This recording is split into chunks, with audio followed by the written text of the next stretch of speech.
Hello. Can you hear me well?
All right. I was sending emails to people to let them know that I'm on cam today. That we're here, ready to go on a new adventure, talking about all the things. How's my sound? Is the music good? Is my voice coming through? Is the music too loud? Is my voice too quiet? Can anyone shed some light on this? I'm trying to get you the most pleasant experience I can provide. Now we're gonna get the chair up.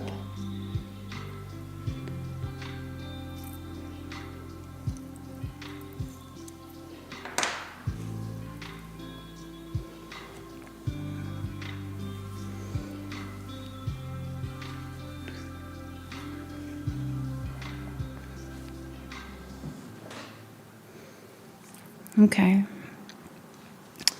So, well, first of all, I wanted to tell you, those of you who have not been seeing these little streams might not know that I am very excited because I am going to Japan. I'm going to Japan for a full month. And I am so giddy because I haven't been to Japan in 5 years. In 5 years, can you believe it's been 5 years since the pandemic started? It sounds crazy.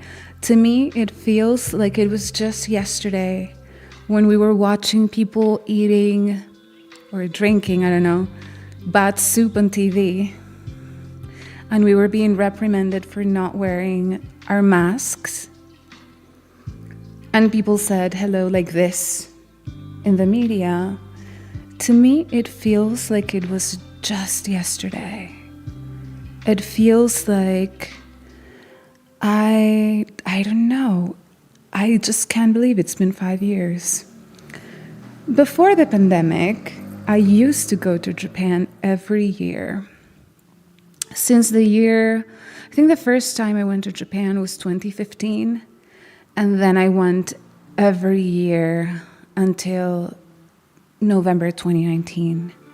Actually December, because I got back in late December 2019, right before the pandemic hit. And I just love Japan.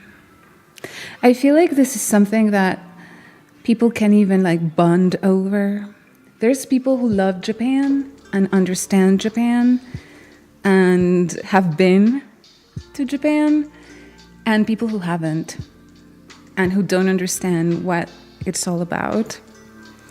And I feel like this is a litmus test. Are you a Japan appreciator? Or are you a Japan ignorer?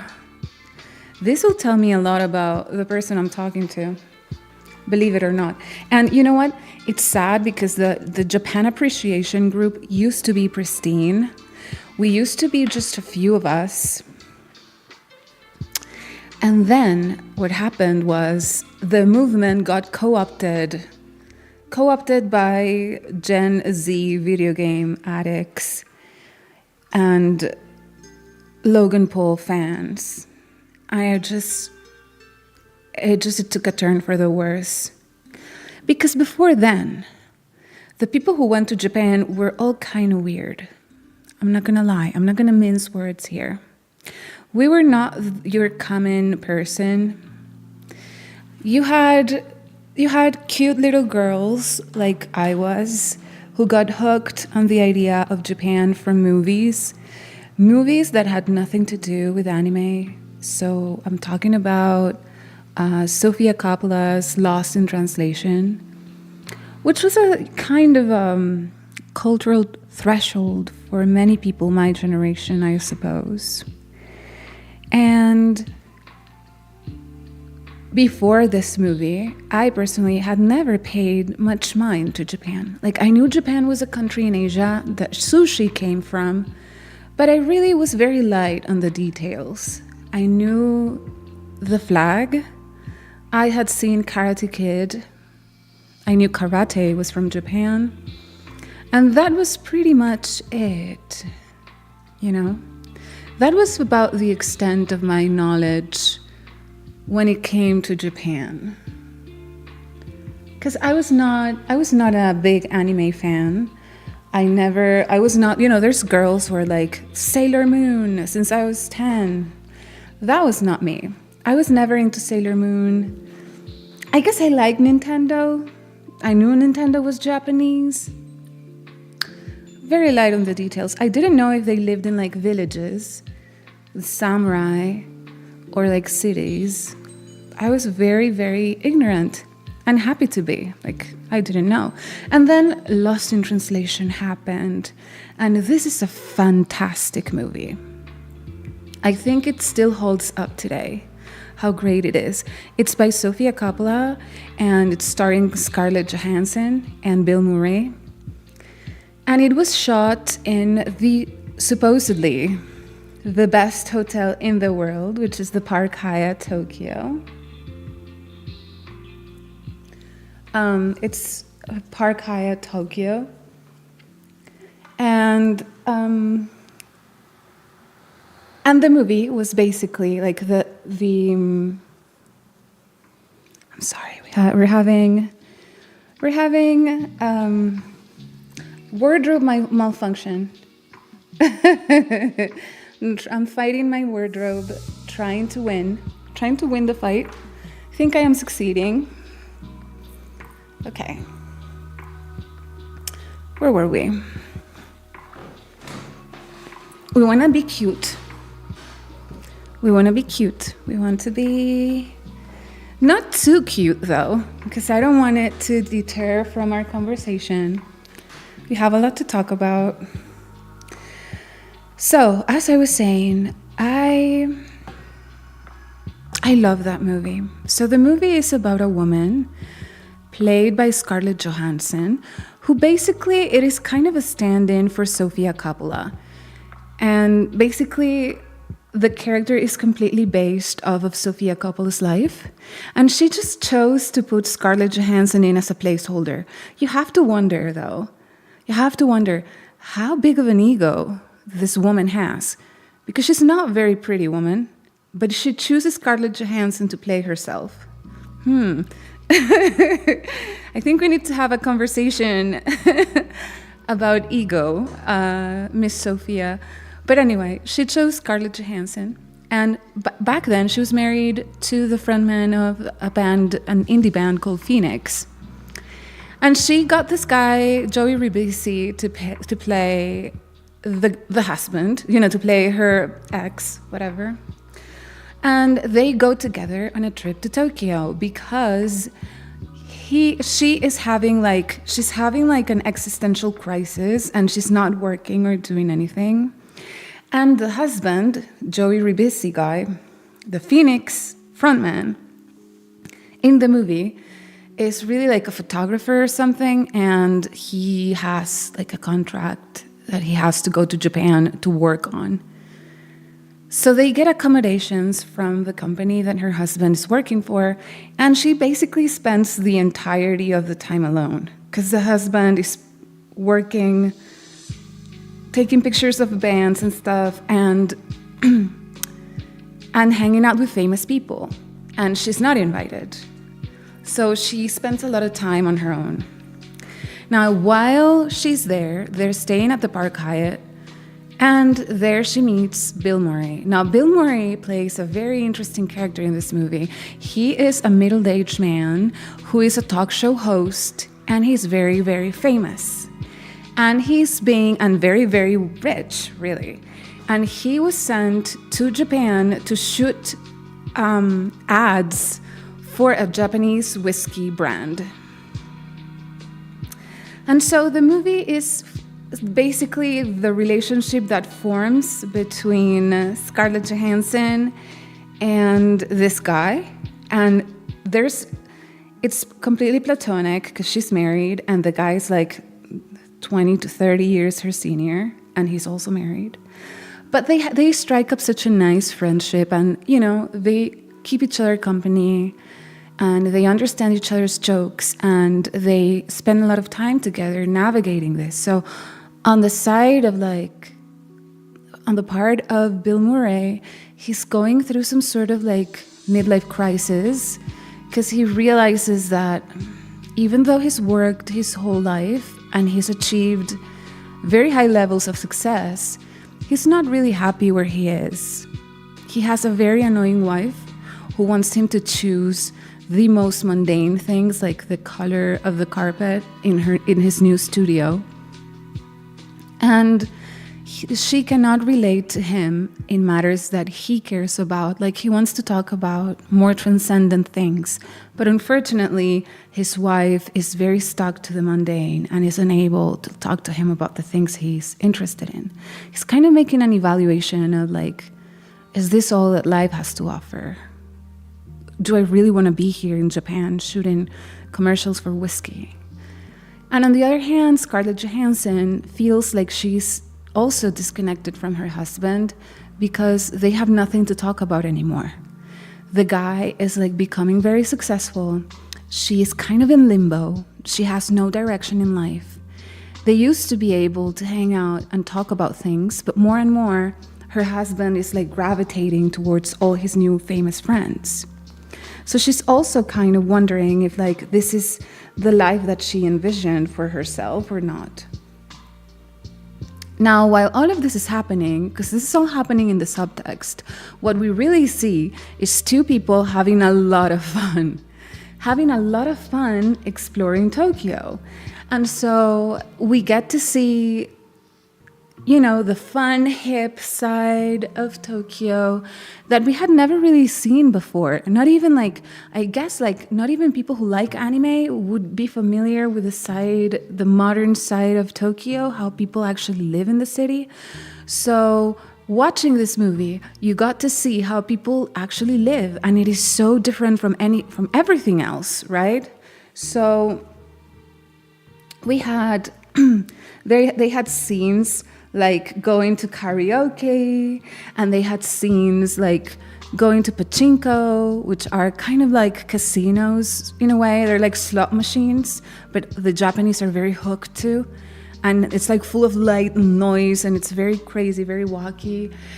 And they go to bars and restaurants, and they just run around Tokyo. And it's a lot of fun. So when you see this movie, and they're sharing these moments, and it's both like a journey in the outside world because they're exploring Tokyo, but it's also a journey inwards because they're like solving all of these issues while keeping company to one another. I don't know if it makes sense.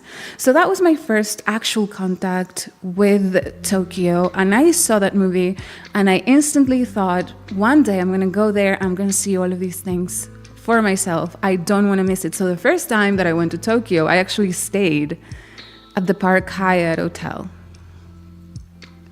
You have not watched Lost in Translation, where you don't know what you're missing. It's a really good movie. I haven't watched it in a while, so I don't know if how well it did to stand the test of time. But I have a feeling it did well, because it's not a very busy movie. There's a lot of like silence. There's like a rhythm to it. It's not crammed. I think it's very enjoyable, especially as like a meditative movie, kind of. It's not all crammed with sequences and like things, explosions, etc. You know? Hello, good morning, or good evening, or good afternoon. So anyway, that's the reason. That was my first approach to Tokyo. And I also loved a documentary that I saw later in my life called Sans Soleil, called Without Sun. Sunless, I think it's called in English. And if you have the opportunity to watch this film, this is a lovely film, like nothing you have ever seen.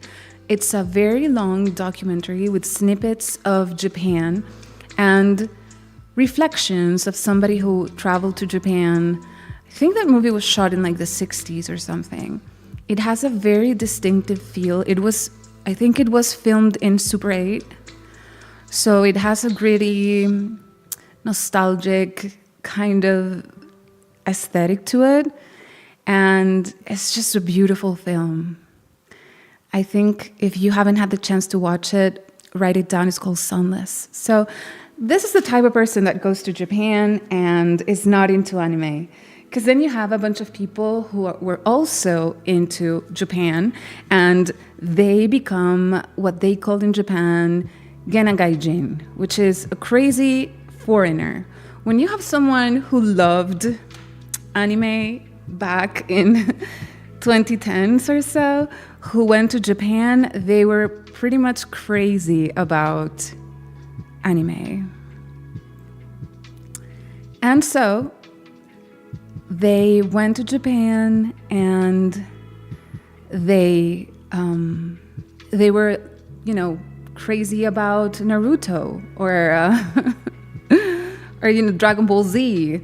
And so these are the people who spent a decade learning Japanese in their home countries. They were prepared, They didn't go to Japan just like a tourist, It wasn't just tourism they were doing. It was like a pilgrimage.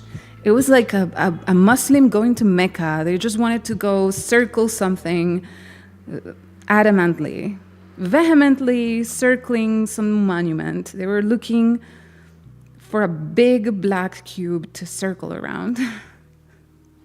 And I know a lot of people like this, and they always go a little bit crazy when they go to Japan, because they're like a fan of anime and weird music, etc. But these people are way respectable. Like when you realize like the kind of people who are going right now to Japan versus the anime guy back in the 2010s, I would much rather meet a anime fan living in Japan than a current Twitch streamer / Instagram hoe living in Japan at the moment, trying to wreak havoc on the city, violating every rule. There's a video of Kesha singing her heart out, top of her lungs, in Tokyo's subway. And the people are so embarrassed and they can't process what is going on. In Japan, there's very strict social rules to Japan. You don't just go there and start breaking rules everywhere, because it doesn't fly. It's not nice. They have a way to do everything, and you better adapt quickly. And one of the cardinal sins in Japan is bothering other people. You don't want to bother other people. You don't want to be a loud, obnoxious person in Japan, because people have very low tolerance to that kind of thing. In fact, the Japanese are so careful to not annoy other people that they're pretty much against perfume. Did you know that? In Japan, if you're ever in Japan, you'll notice how there's very little perfume ads. When you go buy shampoo or something, all the fragrances are like very muted, almost non-existent. You cannot perceive anybody's smell in Japan. First of all, they don't sweat. They are a different race and they have like no BO, so you'll not smell anybody smelling funky or weird in Japan. But also, they don't really like perfume or perfumed beauty products. So, when you're walking down the street and suddenly there's like an overwhelming fragrance, and then somebody walks by and you're like, woof, spray a little perfume on you, sister. That doesn't happen in Japan. Nobody, because and I understand them. They're like, you can avoid seeing something that you don't like. You just look some other way, right? And you can avoid maybe hearing things, I suppose, or just exit. But perfume is like, it's very invasive. It gets up in your nostrils and you can't avoid smelling people. So they're very careful about what they put on other people. So that's why in Japan, there's no perfume, right? And, they have their own way of doing things. Case in point, Studio Ghibli. Do you guys know what Studio Ghibli is? Studio Ghibli is the animation studio that put out Spirited Away, Totoro, and Howl's Moving Castle, Kiki Delivery Service. There's a bunch of films that are quite famous by Studio Ghibli, but I think those are like the most popular ones. Oh, Princess Mononoke. I think Princess Mononoke is the only one I haven't seen. I don't know why. I've tried watching it a few times, but it doesn't click with me. I don't know why. Anyway, Studio Ghibli.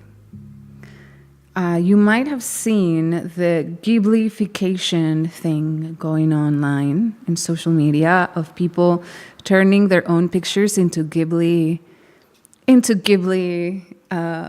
drawings using AI. Have you seen it? I turned one of mine for you, just so you could see. Like, I turned my last stream thumbnail into Ghibli art for you to see.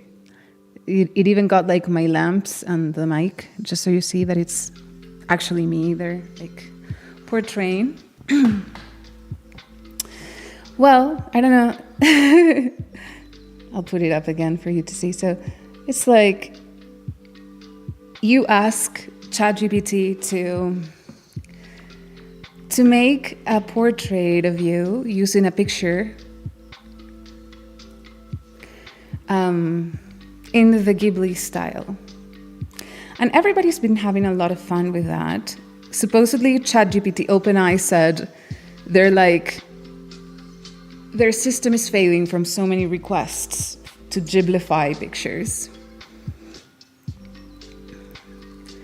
And I get it, people love Studio Ghibli. People love their movies. It's a whole thing. I wouldn't even classify Studio Ghibli as, I wouldn't classify it as anime, even though I guess technically it is, but it has this feel, it feels more Western than it does, it does not feel like anime, is what I'm trying to say. Normally anime has very flat storylines and it's kind of corny. But Studio Ghibli is just delightful. So, because I love Studio Ghibli, I thought, you know what? This year, on this trip, I haven't been to Japan in 5 years, and I have never tried to go to the Ghibli Museum. So this year, I'm gonna try to go. Now, this was daunting because I had read they're famous for being very difficult to score, tickets for the museum. So the museum is it's not a theme park because it doesn't have rides or anything, but it's also not a museum as such. You can watch short films in there that are exclusive to the Ghibli Museum. It has a restaurant and a cafe that you can go to. And then and it has a very awesome store. That is one of the reasons I wanted to go, was to buy stuff from the store. And then it has a few rooms that you can go to where you can see their recreation of different Studio Ghibli spots. There's a gigantic plush toy, I guess, of Totoro on the ticket, on the register when you go in, as if he was going to handle you your ticket. I don't know. It's a cute little place. It's by no means Disney, all right? But it's small and it's quirky and it's fun. And if you're a big Studio Ghibli fan, then this is definitely something that you want to do. Because the alternative to this, so the Ghibli Museum is in Tokyo. It's close to Tokyo. It's a very short ride, I guess 30 to 40 minutes away. And it's a day trip. You go, you spend 2-3 hours at the museum, and then you go back to the center of Tokyo and you're done, right? Maybe you can hang around in the neighborhood the Studio Ghibli Museum is located, right? There's a park and some stores and, some things of interest. And then you can go back. It's a day trip and it's fun. The other option, if you don't want to go to the museum, is going all the way to a town called Nagoya, which is 5 hours away by Shinkansen, which is the bullet train. And in there, they have created a Ghibli theme park. And this one, it's not a theme park either, but it's much, much bigger, and it's pretty terrific from what I've seen online. They have the street Chihiro goes to in Spirited Away, and it's very faithful to the movies. They have a little patio where Arrietty hangs out. Arrietty is a Thumbelina type of film. It's a tiny, tiny fairy. So in the garden, everything is super sized, and you feel you are the fairy in the garden, whatever. It's really cool, but it's 5 hours away from Tokyo. And the tickets are just as difficult to score as the Studio Ghibli. Hello, good evening, or good morning, or good afternoon to the people arriving. Today we're going to talk about a lot of things. So we're going to ideally I want to talk about why nostalgia is shooting yourself in the foot. It's a comfortable feeling, but it's doing you no favors. And I want to talk about a lot of things, but I want to start by telling you about this, because that's why I started thinking about that. It's because I was trying so hard to get tickets for the Ghibli Museum. And I thought in my head, it was going to be great. I would get to go to the museum, maybe take a couple of pictures, buy some merch, see all of the things, hang around, and then leave and have memories to bring back home with me. Unfortunately, none of that is going to happen because they are Japanese, and in the same way they don't wear perfume, they don't want to cause any grievances to their fans, Studio Ghibli, so they make everybody just hate them very intensely. You want to know why? Listen to this. Now, you probably are familiar with Disney, right? Everybody's gone to Disney, or at least knows about it, or maybe Six Flags, or some theme park of some sort. You've probably gone to a theme park or a concert, right? You know, getting tickets can be a little bit difficult, a little bit tricky, but it's doable, right? You get the ticket. Maybe you were gonna have to buy it in advance, and then you have your ticket, and then you show up, and then you use your ticket. And generally speaking, your ticket doesn't expire for a while. It's good, valid through the month of May, for example. And you can just show up with your ticket. Sometimes, some parks like Disney will give you a Disney app where you can check if the park is very busy today and avoid going there on a busy day because you want to ride the rides. And if there's too many people, you won't be able to. You know what they don't do? Give out tickets for a specific day and a specific time that they only sell in advance 1 month before, on a single day the month before, through a third-party vendor at 2 a.m. That's what normally they don't do, right? Well, Hayao Miyazaki, Studio Ghibli's owner, decided, this is exactly how we're going to do it. This is exactly how we're going to sell our tickets. You might think it is counterintuitive. You might think, hey, you don't want to inconvenience the people at the museum that day. You don't want to oversell the tickets and risk having people upset because they couldn't sit next to Totoro and have a cup of coffee, right? Because you oversold the tickets. There's not enough tables. So instead of that, you just piss your entire fan base off by making it nearly impossible to get. You know what they did to me? I'm going in May. I want a ticket for May. I'm going for the entirety of May. Like, it could be any day in May. I would have been golden. I had no preference whatsoever. It's not that I had one day to go to the Ghibli Museum. It could have been literally any day in May. So they start selling the tickets for the next month, the month prior, on the 10th day of the month. So if you want to go in May, you have to buy the ticket the 10th of April.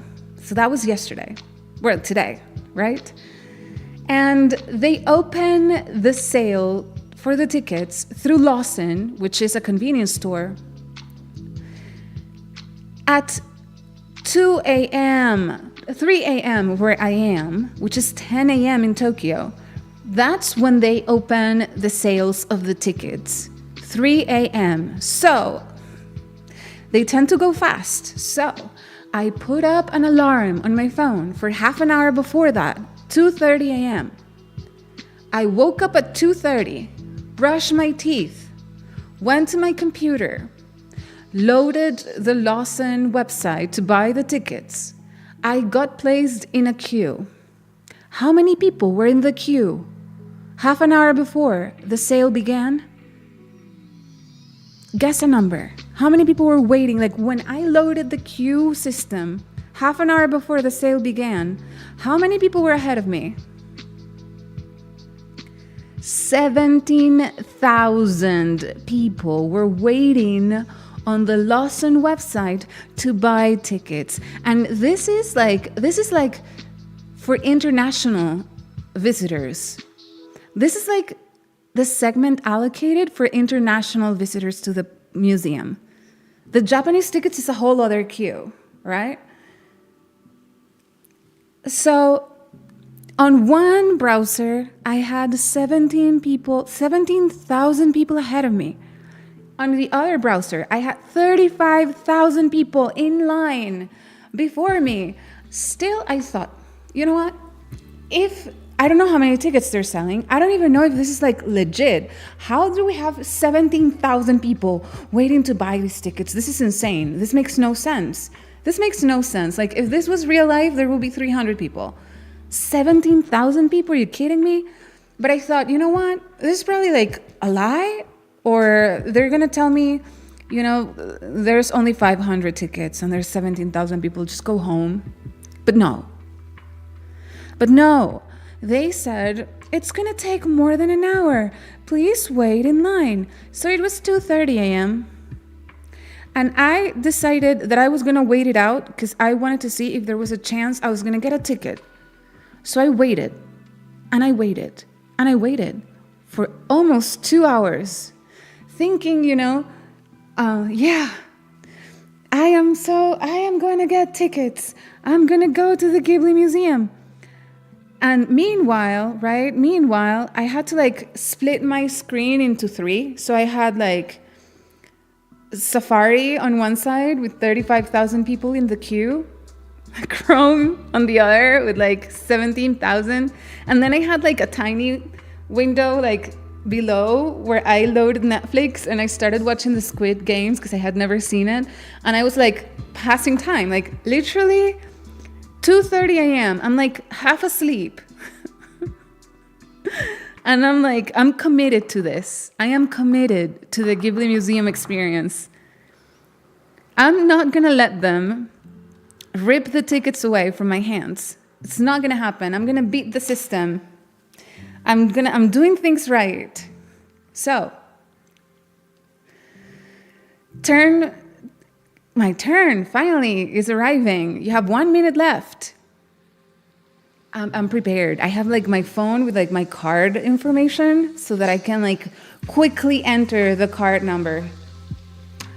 Only once I loaded the page, it was gone. It had been sold out. I don't know how long ago it was sold out, maybe an hour ago. And they made me stay there until every minute on the queue was done just to find out it was completely sold out. So all of the tickets they had for the month of May are gone. It's the 10th of April. It's the 10th of April and all the tickets are gone. And now I won't get to see a giant Totoro handing me a cup of coffee in Tokyo. I was extremely sad, extremely depressed. And you know what? I went online. I was this is a joke. I just missed a lot of sleep for this. What is going on? Did anyone get a ticket? Is this a bunch of scalpers with bots waiting to snatch all the tickets and then resell them? Because I saw that online. A lot of people complaining. A lot of people complaining about this. A lot of people hating on Ghibli Studio for this. Me included, I was fuming. I was fuming. I was so upset. I did everything right. I woke up early. I set my alarm. I went there. I sat there. I waited. And I got screwed. I hadn't been fucked so well in years. Oh my God. So what happened? So I went to Twitter to check if anybody had gotten tickets. And some people did get tickets. So it wasn't a complete sham. Some people did get tickets. And I was wondering, is this scalpers? Is this people buying all of the inventory and then reselling it? Because think about it. These tickets are super cheap. They go for $7 a piece. So if you're a scalper and you have no scruples, you can just buy a bunch of tickets. Because if you sell just one for a crazy price, say $500, if you just sell one, you pay for the whole batch. And you're just, not allowing a bunch of people to get their hands on their tickets, right? But you're good because all you need to do is sell one.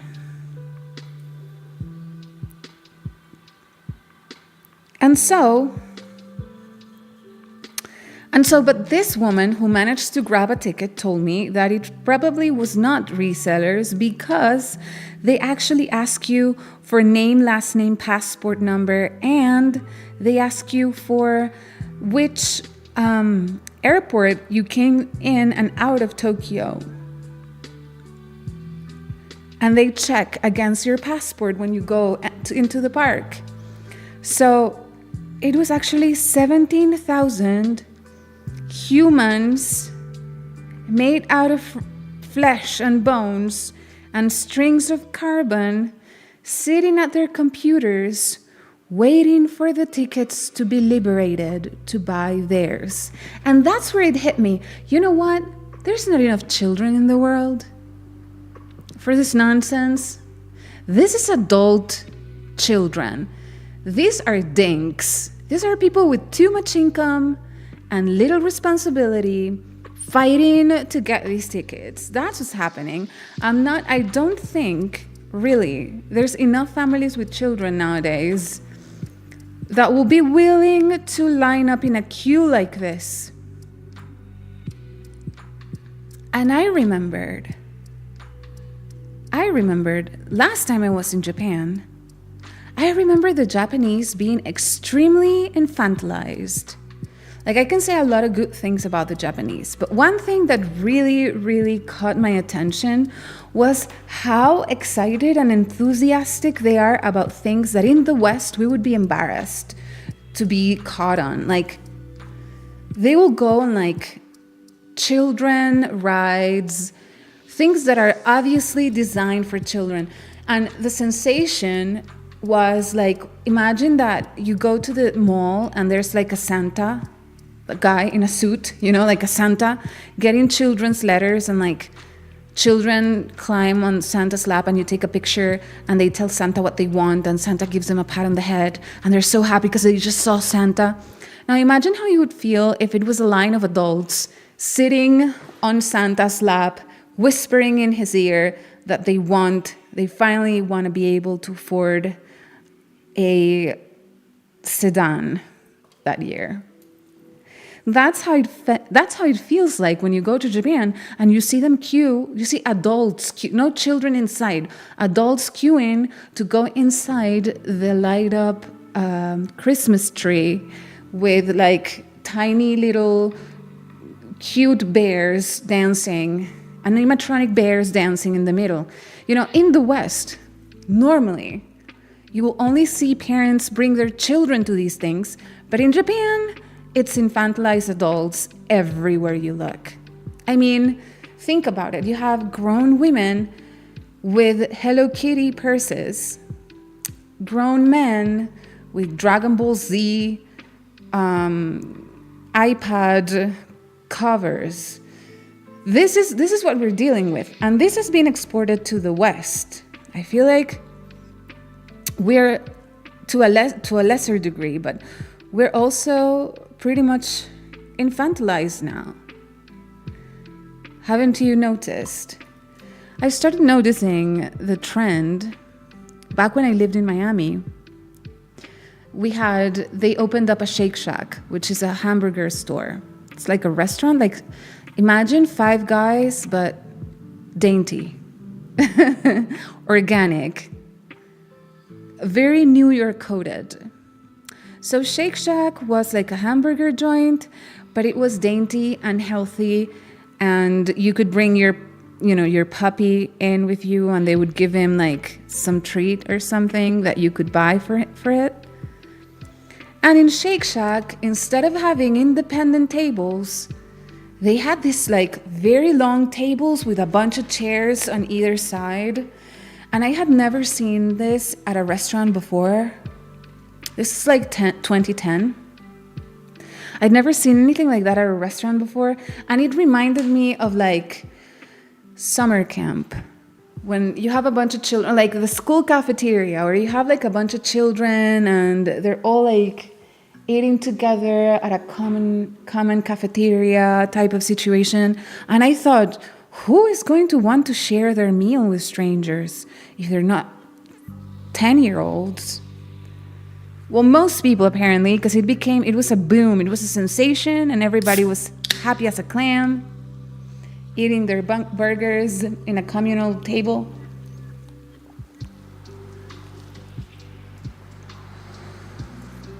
I guess it's because they are too strict. So when they're older, they do what they could not do when they were young. Oh, okay, so this is your theory. So one theory I'm reading in the chat is people become infantilized because their parents were too strict when they were growing up. So they're kind of doing this to make up for that, right? For the missing pieces of their childhood. They're kind of getting even.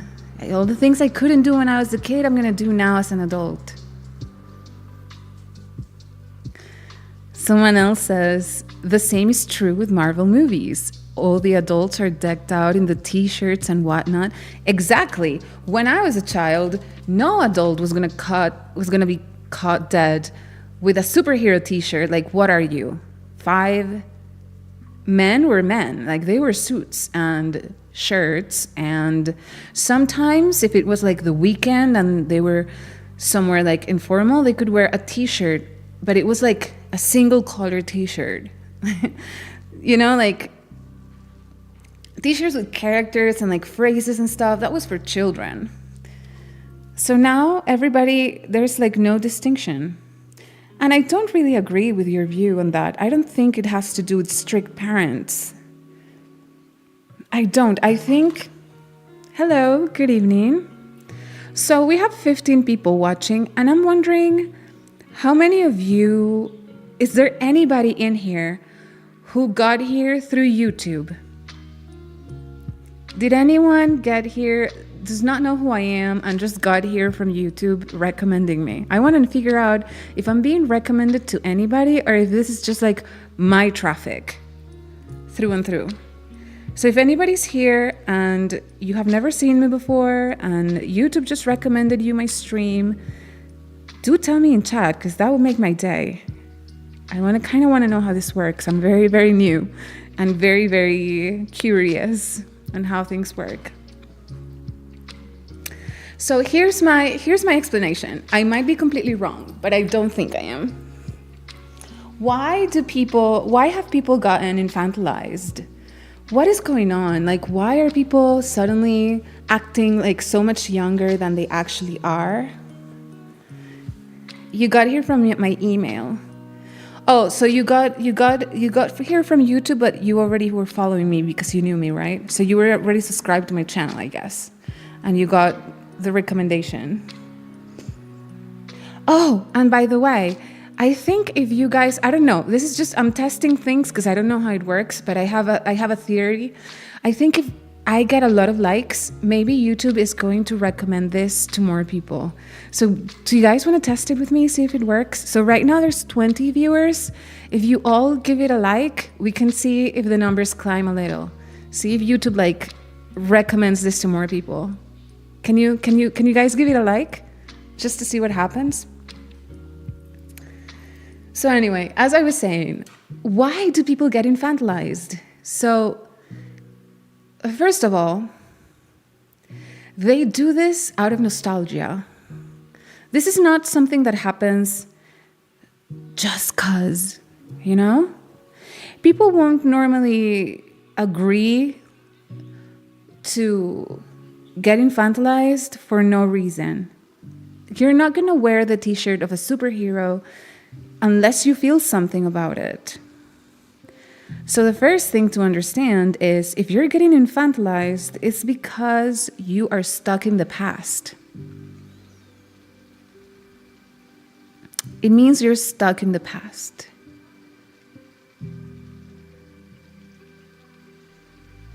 Oh, you liked it already? Thank you. Thank you so much. So you're stuck in the past. So here's what I think. How I feel about nostalgia. So nostalgia is a very comforting feeling. It's like putting a blanket on you, sipping a cup of warm milk chocolate on a rainy day. You know, it feels like a hug because it's things that you remember from your childhood that gave you comfort when you were a child. And those things tend to like burrow themselves very deep into your psyche. So when you rewatch these things, it's just a familiar feeling of comfort and happiness that you instantly feel. It's like a hit of a drug. And the reason it works is usually people are afraid to live their lives. They don't like to live in the present, connected to what's happening around them, because that makes them a player. And being a player is scary because you have to make choices, and the choices can fail, and they may backfire, and you might be left in a very bad position, and the only person who's going to be to blame is yourself. So a lot of people find it way more comfortable and simple to just be inactive. Don't act. Or, alternatively, act in the most predictable way. So if something fails, you can blame the system instead of your own choices, because you haven't chosen anything really. You just went along with the flow. The people who do this, who don't want to participate in the present, they need a way to escape their own situation, because their life is usually not very good. In order to have a good life, you need to actually work at it and give it your all. You have to be present in the moment, making choices, seeing opportunities pass you by and grabbing them and doing things in the world. So if you're not doing things in the world, your life tends to just go in a downward motion. So you're probably not very proud. You're probably not very happy about your life. And because you don't feel so good, you kind of you need an escape. You need to do escapism. And there's really not many places that you can escape to. If you want to escape reality, you have 3 choices. You can choose to go retreat into the world of imagination. And this is people who get super hooked on fandom. These are the people who are so into Marvel or Lord of the Rings or Ghibli or whatever it is that they connect with, and they turn their entire life into a homage to their favorite things. They get to retreat to a world that is much better than their own. They get to feel all the feelings without having to commit to the actions, right? Hello, good afternoon, welcome. To be honest, it takes some time to get in the algorithm. Most important is interaction, likes, watch time, comments, views.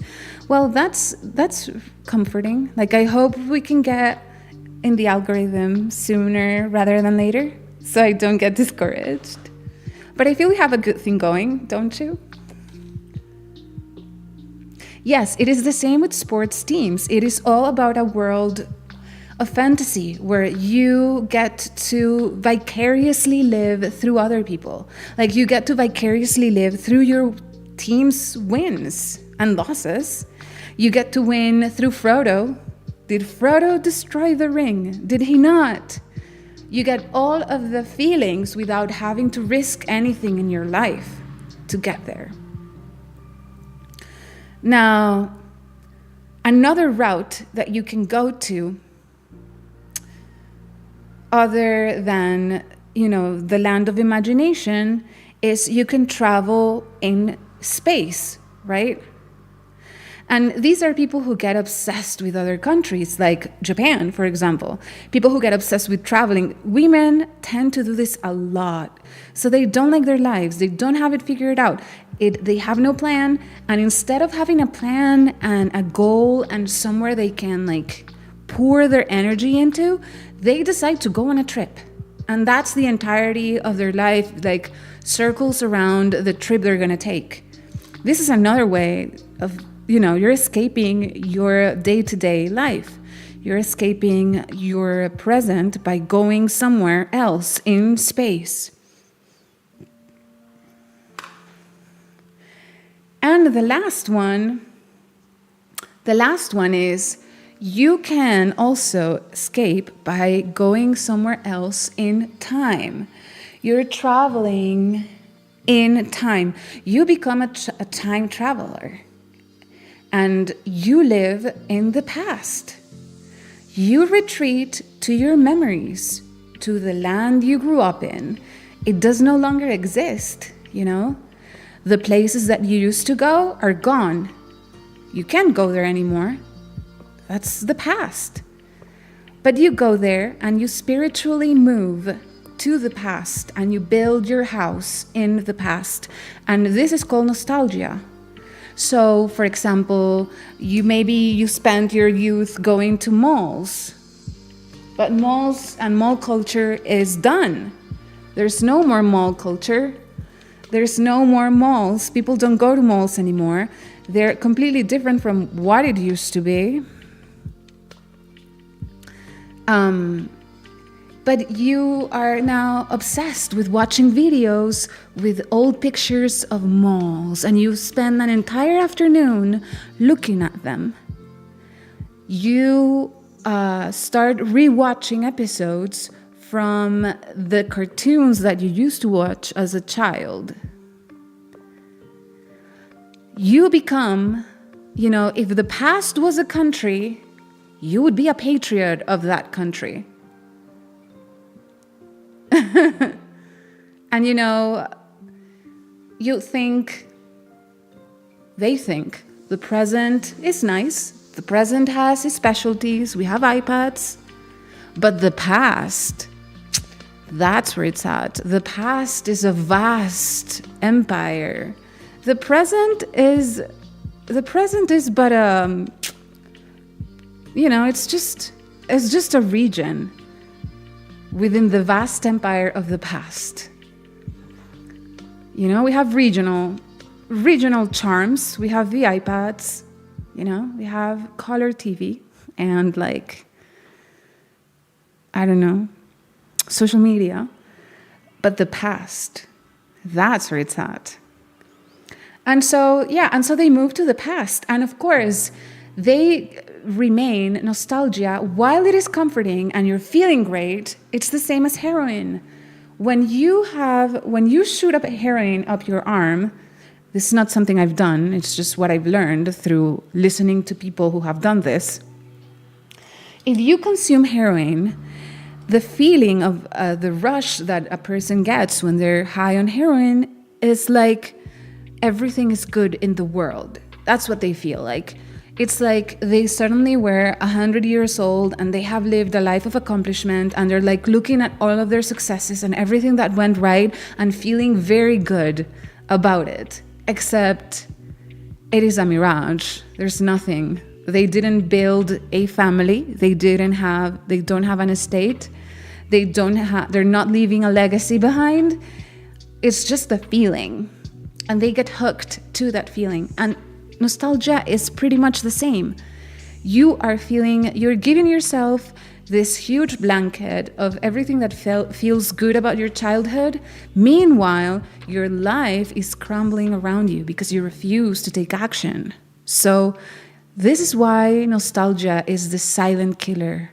This is why nostalgia, if left unchecked, it can be a very dark force that keeps you hooked and tied to the past in detriment of your present and, of course, of your future, because the present becomes, you build your future in the present, but if you leave the present unattended, then your future is going to be a disaster.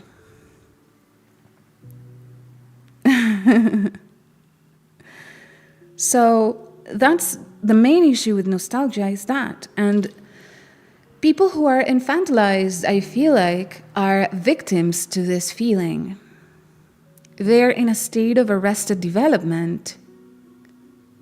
They are unable to reclaim their life because the pull of the past is too strong.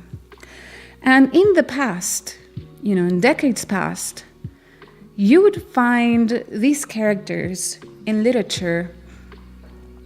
They were far in between. It wasn't a common thing. Most people were fixated with the present or the future. Very few people were hooked to the past to the extent that we are now. And I think the reason for that is because sometimes you're wondering, it's like a chicken and the egg sort of situation. You don't know what came first. Are they hooked to the past because they're hopeless about the present? Or are they hopeless about the present because they're hooked to the past? And I think It's a little bit of both, but mostly, most people find they have no opportunities to make something out of themselves. Everything has just gotten crazier and crazier as time went on. And to the point where we're having like generation wars. Now everybody hates the boomers. Gen Z hates millennials. Millennials hate the boomers. Boomers hate everyone. Gen X is being ignored, as usual. But I feel like the reason for all of this resentment is that living in the present has become progressively crazier. Even though we have vast land, even though construction is no longer as expensive as it used to be because we've had technology advancement in materials and, technologies, people are unable to buy a home. It's just completely impossible, an impossible prospect for most young people, be it millennials or Gen X. Most people have just given up on the idea of ever owning a house, and as a consequence, they don't invest in having a family because they don't have the security for that. So people have lost faith in having their life work out for themselves, having a life similar to what they knew. They know if they want to do this, they're going to have to struggle. They're going to have to turn their life around completely. The concepts are completely absurd. Like boomers will look at them and say, like, why don't you buy a starter home in, Idaho, a 1-bedroom in Idaho, a fixer-upper in Idaho for $300,000. And people don't, there's no jobs in Idaho. People don't want to live in Idaho. And the problem is we turned the housing thing into a commodity. And people, unfortunately, need homes. You can't just live under a bridge. So people are having to pay, and landlords just go crazier and crazier, and people have to pay to the point where now we're seeing the trend towards micro homes. They buy a perfectly nice house or apartment and subdivide it into oblivion. Now an apartment that used to have 2 or 3 bedrooms, perfect for a family, now it's turned into 5 apartments, one of them without windows or access to the outside. And people used to be able to afford a 1-bedroom, then they accepted downgrading into a studio for the same price, and now we're at a point where people are having to do co-living. You have 2 or 3 couples sharing an apartment, each couple living in a bedroom, sharing the kitchen and the bathroom, and paying through the nose for the privilege. And can you blame them? Can you blame them for not figuring out their lives? Can you blame them for staying in a state of arrested development? You can't blame them.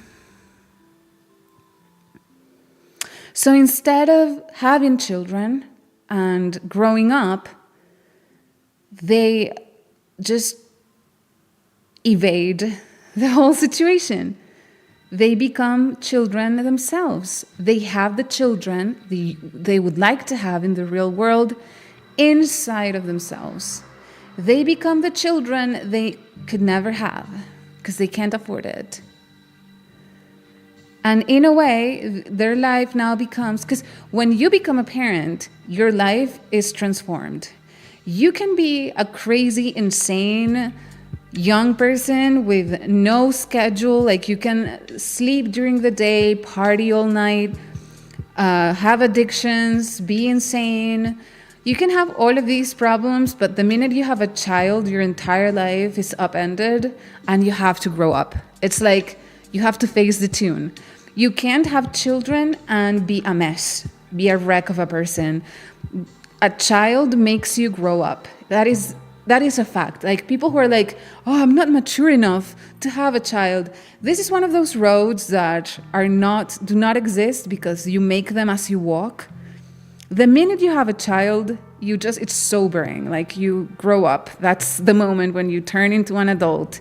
That's the moment when you cut your apron, how do you call it? Your apron tie to your mother, your umbilical cord, whatever.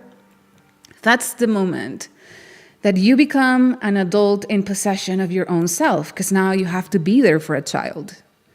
Now it's not enough to just play video games all night. Now you have a little child dependent on you, and everything that happens to that child is your responsibility. So people grow up really quickly when they have children. But if you don't have children, then you're permanently a teenager. You're stuck in teenagedom. If you have children, then you do all these things with them. It's no longer nostalgic because you're showing them to your kids. Like, if you have a child and you enjoyed, say, Ghibli movies, you could show the Ghibli movies to your children and create new memories in the present with them that'll feed into the future. But if you don't have children, then it's very sterile. It's just you watching the movies that you liked as a child, feeling sorry for yourself and reminiscing about a time that is long gone. And this is not fertile soil to plant anything in. On the contrary, it's locking you in on this loop. So can you blame infantilized people? Can you blame them? I don't think you can blame them. But the problem is they don't live in a vacuum. So their actions have an effect on society at large.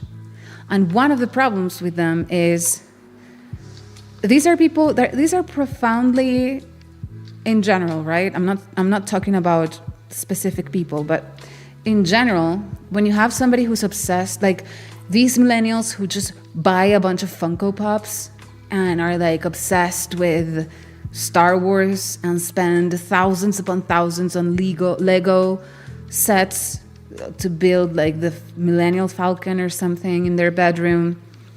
You know what I'm talking about, right? These people are profoundly selfish, and they don't like to see families anywhere because it reminds them of everything they can't have. It's like their bad conscience.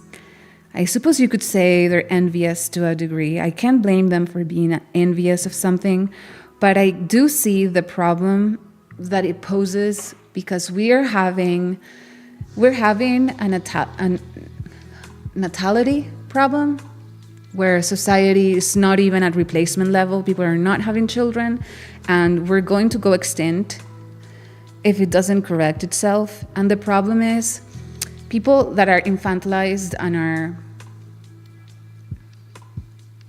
and are perpetually children, hate families, tend to be very much against children. These are the people that you hear complain very loudly about, like children in airplanes, children at restaurants. They want to make all restaurants children-free. They call themselves, they had a subreddit even. They call themselves child-free. Child-free, like it was like sugar-free Coke. I'm a child-free adult. And the problem is, because they have so much disposable income, having no children kind of gives you 2 working adults and no children in the household. You have a lot of money to spare. So the entirety of the entertainment offer tends to be more and more focused on this type of people. So this is why we're seeing what I call brutal plans happening everywhere, which is like, I don't know if you guys have seen this, it's ridiculous, but like They're turning like going out to dining into like an experience. It's an Instagrammable experience. Now you're not just like going out for drinks or having dinner somewhere. Now you do this inside a koi fish pond with fishes swimming around you, and you're sitting in a glass box where you can feed and touch the koi fish, and you can take Instagram pictures there.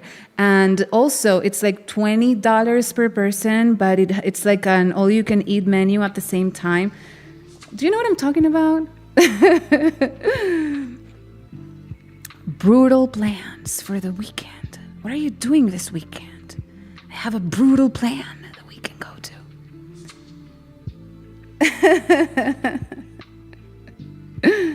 They used to do these things for children, remember? Like adults would just go to a restaurant to enjoy each other's company.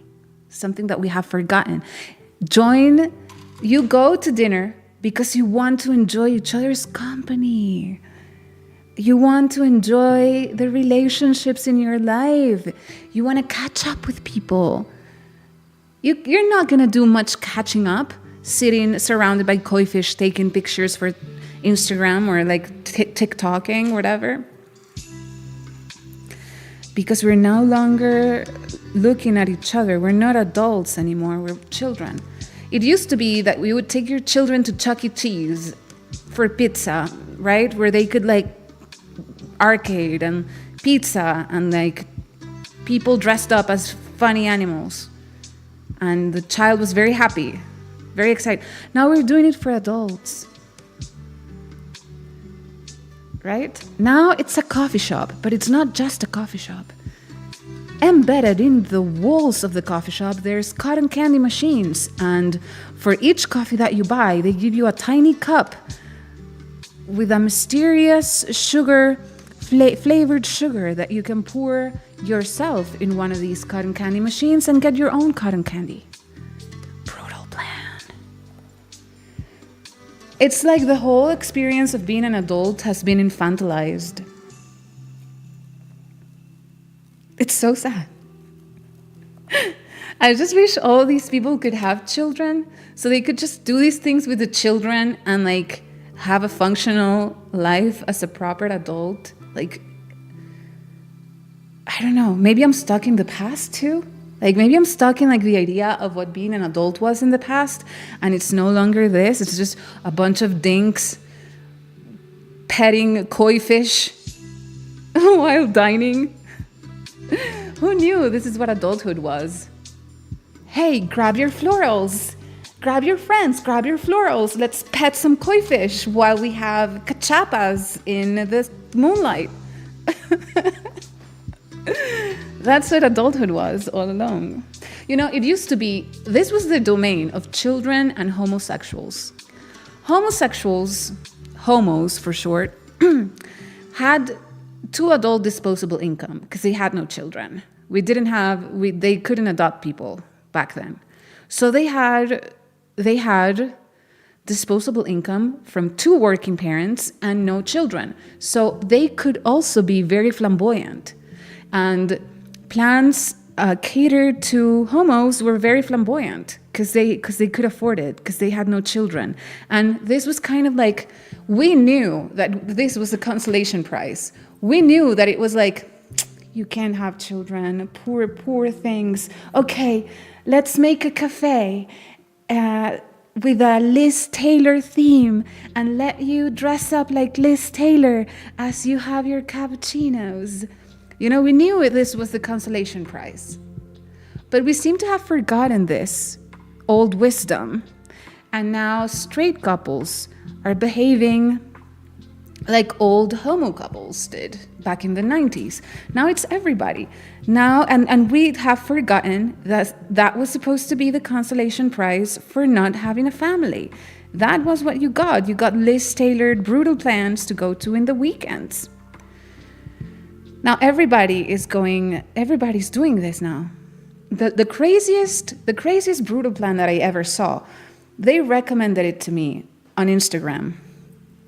And it was a place, I'm not kidding, okay? I'm not kidding. This is true. This is like a fact of life, all right? They had a restaurant where you could go. It was, I don't think it was a restaurant. I think you went there for a glass of wine, but the tables had bicycles, like stationary bicycles. And each person had their own bicycle. Only by pedaling, it had like a gigantic canvas attached to each bicycle. And when you pedaled, the canvas rotated. And as the canvas rotated, you had ketchup bottles. This sounds so convoluted. You had ketchup bottles. And with the ketchup bottles, they were filled up with paint. So you had all kinds of colors. And as you pedaled and you drank your wine, with your other hand, you could take the ketchup bottles and, you could squeeze the bottles and like squirt some paint in the canvas. And because you were pedaling, right, and the canvas was spinning, then all the paint got kind of, I guess, centrifugal force or something, got the paint all whack, and then you could do like crazy paintings while having wine with your friends that you can then take home and hang in your living room. Whew, what a brutal plan that was. And it's always like, it's always so depressing because, why would you want to do that? Like, why would you want to go there? In my head, like, I cannot figure out a reason in this galaxy where I would ever want to willingly be put in that situation, but imagine paying for it. Like, you're not only are you there willingly, you're paying for it. Boggles the mind. Boggles the mind. Like, that's one of the things, like, I can't imagine. This is how, when like, you're very different from the human race in general, like, you're an odd one out because you see these things and you don't think this is fun. You think, please, God, no. Don't. Please, God, never put me in that situation. I don't want to do any of these brutal plans, please. No petting koi fish. No spinning around paint while I sip on rosé. Forever, never, ever, ever in my life. Please, God, thank you. So anyway, thinking about this. And keep in mind, all of this is the result of me being cheated out of Ghibli Studio Museum tickets, okay? I was cursing under my breath. I got up at 2:30 a.m. and these DINKS, these infantilized people they could have chosen to go spin some paint. They could have chosen to go pet some koi fish. Instead, they took these Ghibli Museum tickets from under my nose. And that's why it got me thinking in all of this. So we used to have a word for these people. We call them Peter Pan syndrome. Do you remember Peter Pan syndrome? I think it was very in vogue when Michael Jackson was alive. Because, he had a fixation with Peter Pan. And I guess people accused him of, like, not wanting to grow up either. He had, like... What was the name of his ranch? I forget the name. It was the same name as, like, Peter Pan's Island, right? Do you guys remember what the name was? Neverland. There you go, Neverland Ranch. Yeah, Neverland. He had Neverland, which was like a theme park. Didn't he have like roller coasters? I just remember the Peter Pan guy from the early internet. Wait a minute, I need to get the picture. I need to get the pictures. Oh my God, his website is still on. Who's paying for the hosting? Pixieland. Pixieland.org. Do you guys remember this guy from the beginning of the internet? Oh my God, I had forgotten. This guy got kind of memory hold into my brain. Give me a minute because I want to show you guys this. Give me a second. And I kind of want to reload this thing just so you can. Oh my God. This website is still on. This is mind blowing to me. Hold on. I'm going to show you this. Because I had forgotten all about this dude. Peter Pan. Let's call this layer Peter Pan. Okay, let's see if this works. I hope it does. Oh my God. Do you guys remember? Wait. We need to make this smaller so that you can see the whole thing. Peter Pan's homepage. Intro page. Why did I become Peter Pan? Do you guys remember this guy? Hello and welcome to my homepage. I started this website way back in 2000 to share of my life with friends, both old and new. While I don't update the text on this homepage very often, the site continues to grow and evolve. Oh my God, Peter Pan, I didn't know you're still alive, that your site was still on. Look at him. He must be really old now. He must be an old man now. Anyway, do you guys remember him? Do you guys remember this guy? So yeah, Peter Pan syndrome is, we used to call Peter Pan syndrome to the people who didn't want to grow up. So basically it was people who avoided responsibility for their own lives. You know, they did a lot of escapism. Yeah, they did a lot of escapism. They don't want to grow up. They avoid responsibility. They don't grow up. They're like perpetual children. And I think it came, like, I remember hearing a lot about this back when Michael Jackson was alive. Oh, hold on. YouTube is not receiving enough video to maintain smooth streaming. What? Why? Uh-oh. It's giving me an error message. It says stream status poor.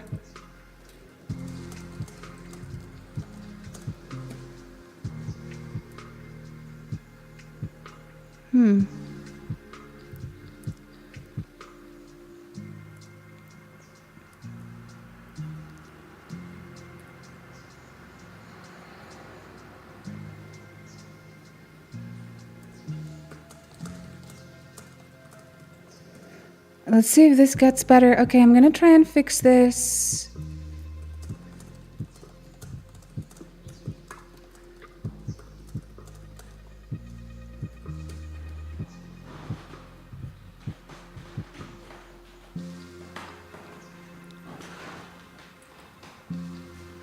I'm gonna try and plug in the Ethernet cable.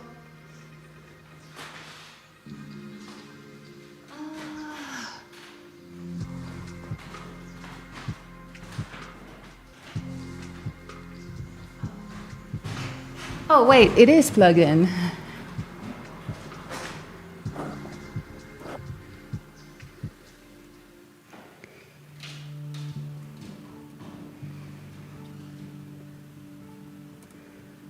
Okay.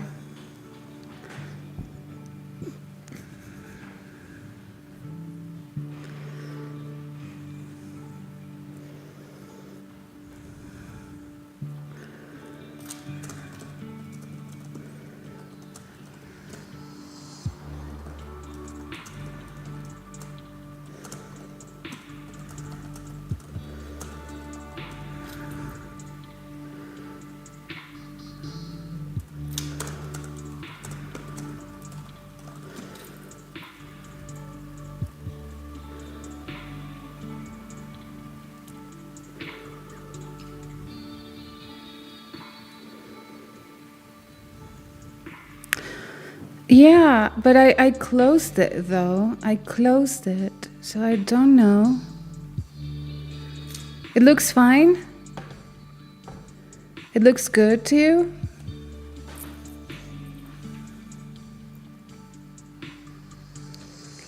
I don't. I see it completely frozen.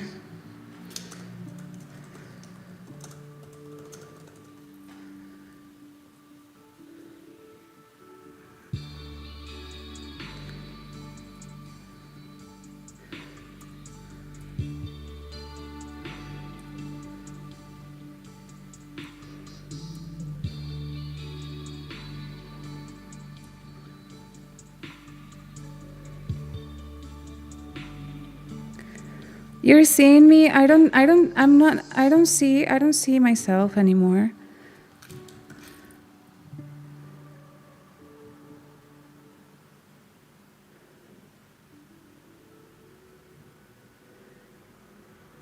It's lagging. Yeah. Okay.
Okay, hold on.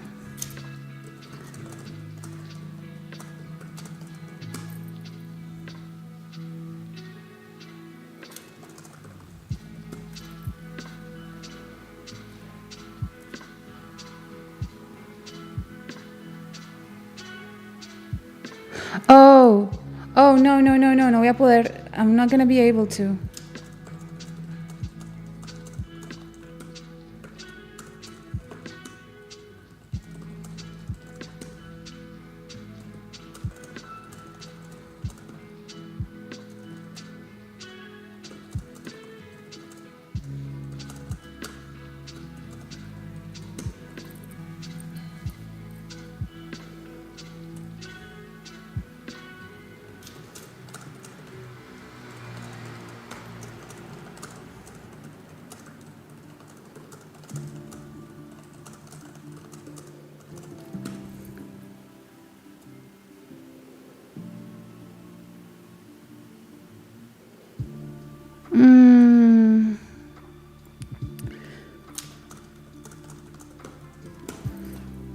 Okay, I'm gonna ask ChatGPT what to do.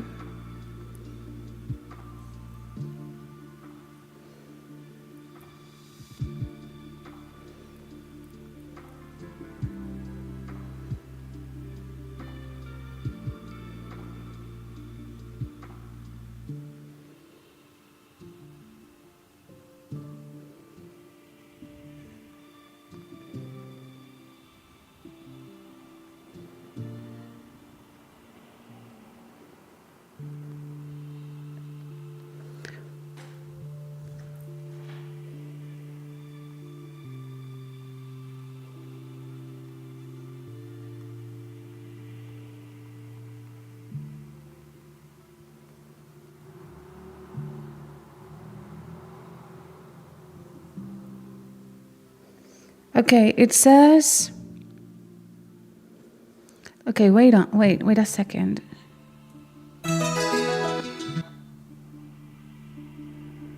I wish this would.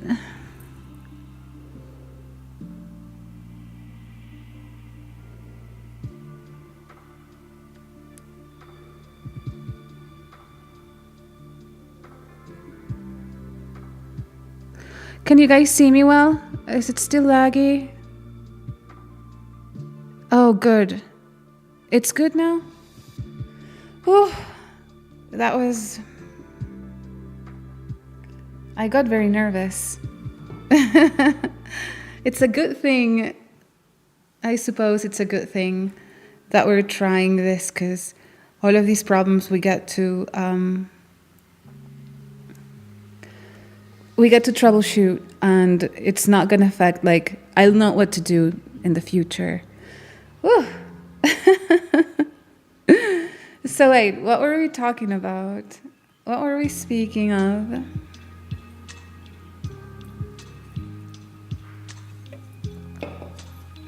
Oh, yes. Good. Okay. We were talking about the Peter Pan syndrome. You know what it was? It was the website. It was the Peter Pan website. In OBS, I opened a new tab with loading, like, the website. And I loaded the website as a source. And even though I closed the source, I didn't remove that source from OBS. So I guess it kind of crashed. I mean, it's still giving me an error. It's still saying there's not enough video to maintain smooth, whatever, but it seems to be fixed now, right? Even though it's still giving me the error, it seems, and it says poor. It says my stream is poor. But you can see me right?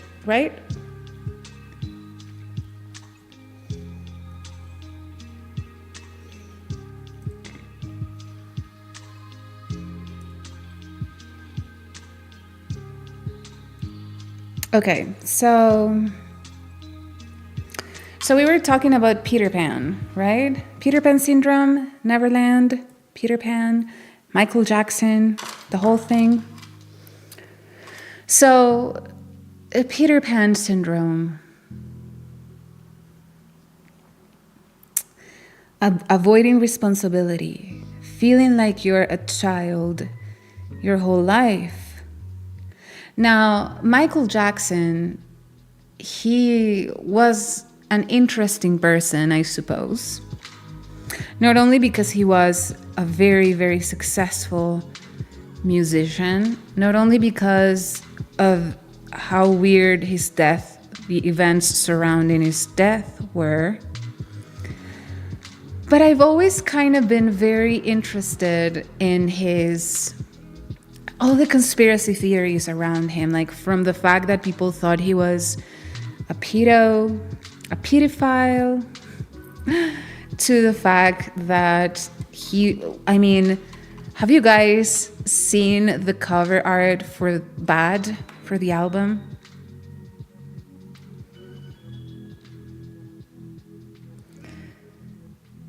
I do like the story of Peter Pan, but the best adaptation is Hook with Robin Williams.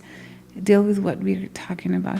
I loved Hook as a child. It came out at a time we were crazy for Robin Williams, and anything he could put out we went nuts for, because he did, it was all in the span of like 2 or 3 years, and he had Mrs. Doubtfire, he had Jack, which was super cool, and it also ties in with all of this. I guess he's isn't Robin Williams like the eternal child too, in a way? He had Hook, Mrs. Doubtfire, Jumanji, all of these movies that were so great, and he was the voice of the genie in Aladdin. He was like the first celebrity to take on doing the voice for a Disney character, and he took a really big risk doing that, because people who used to dub cartoons used to be like just dub artists, so he was like the first serious actor taking on something like that. And it wasn't even like, I'm sorry, I'm very excited about Robin Williams. It wasn't even Genie, like the first character that he gave his voice to was actually Batty from the movie Ferngully. It was an Australian movie about saving the planet, the protagonist was a fairy in the forest, and there was a character who was a bat who escaped from a lab, and his name was Batty, and he was voiced by Robin Williams. He did a superb job at voicing Batty, and because he did such a great job voicing Batty, Disney offered him to voice Genie, and it was a fantastic choice. So anyway, Robin Williams, Hook. You know what I didn't like about Hook, though? I like the movie. I enjoyed the movie. I watched it at the theater. I had it in VHS. It was a great movie. But you know what I didn't like? I didn't like the person they picked to be like the successor of Peter. It was like this, he was very ethnic, and he had like a mohawk, like a red mohawk. And he looked nothing like Peter Pan, like the spirit of Peter Pan. I didn't see it in him. It kind of bothered me, the casting. I didn't like the casting for that movie. I thought the boys and like Wendy were great, and he was great as Peter Pan. But the Lost Boys, and especially like the successor of Peter Pan, I didn't enjoy so much. But you know what? The whole movie, now that I have looked into the whole Peter Pan thing more carefully, I realized that the Hook movie was actually a betrayal of the original content, the original Peter Pan novels. I'm going to explain this to you, and this is a very dark thing. I think our little stream is taking a turn for the darker. I hope you're prepared to get your minds blown, because the origin story for Peter Pan, whew, I drooled. Yeah, I drooled on camera. That's me. Good job. The actual story of Peter Pan is so dark and so unsettling. If I tell you this, I feel like I'm giving you the keys to the kingdom in a way. Like, I'm telling you this, first of all, I'm gonna blow your mind. You're gonna be in denial for a while, and then it's like you will no longer be able to enjoy Peter Pan or anything derivative ever again. So should I tell you this? I don't know. This is like occult information. This is information that should not be accessible to the masses, because I don't know what to make of this. Do you want to know why Peter Pan is actually a demon child? And the movies, like the books, were actually talking about something much more nefarious than what we've come to think of. Do you guys want to know about this? Should I keep it to myself? I don't know.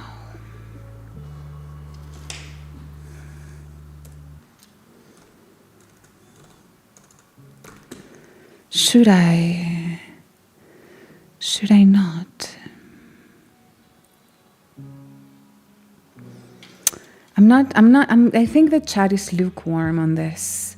I don't think everybody wants to have their eyes opened on what Peter Pan is actually about. But maybe you do. Maybe there's just lag, and you guys are watching what I said 8 minutes ago and have not yet reacted to my offer of taking the red pill and seeing how deep the rabbit hole goes. Welcome to the desert of the real. Welcome to the desert of Peter Pan, as it was intended in 1911.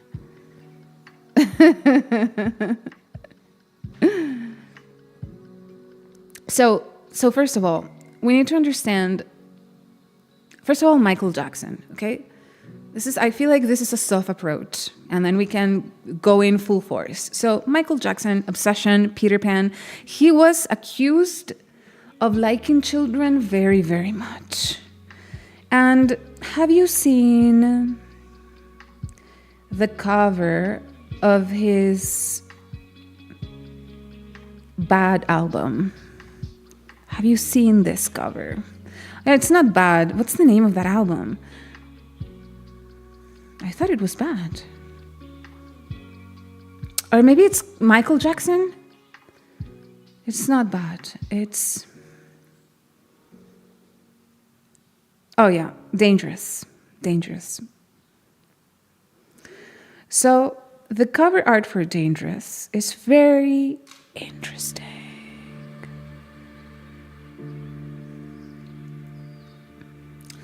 I'm going to show it to you, and I wish I could show you a picture without this thing crashing again on me, because there's so much to dissect. I feel like we could do an entire 2-hour stream on this album cover only. It is so unsettling, but hold on. Michael Jackson. You know what? You might accuse me of winging it all the time because I never come prepared and I'm always like Googling things, and I hear you, but I've tried planning my streams and it doesn't work. I become stiff and like stutter and stumble around. I am much better when I am spontaneous and just following the conversation wherever it leads. So that's why I don't come prepared, I suppose. Prepared with the images already loaded. Doesn't really work very well. It's better when I'm like talking to you and at the same time seeing where the conversation leads. I wish we had this in full high res. Why is Wikipedia failing us right now? Why is the Wikipedia failing us by giving us an 180 pixels image for the cover art? Don't worry, we'll get it. Dangerous. Cover art. Michael Jackson high res.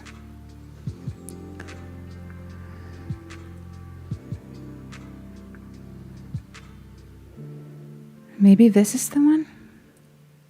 I had a full res one in one of my computers. Oh, here. This is decent. This is decent.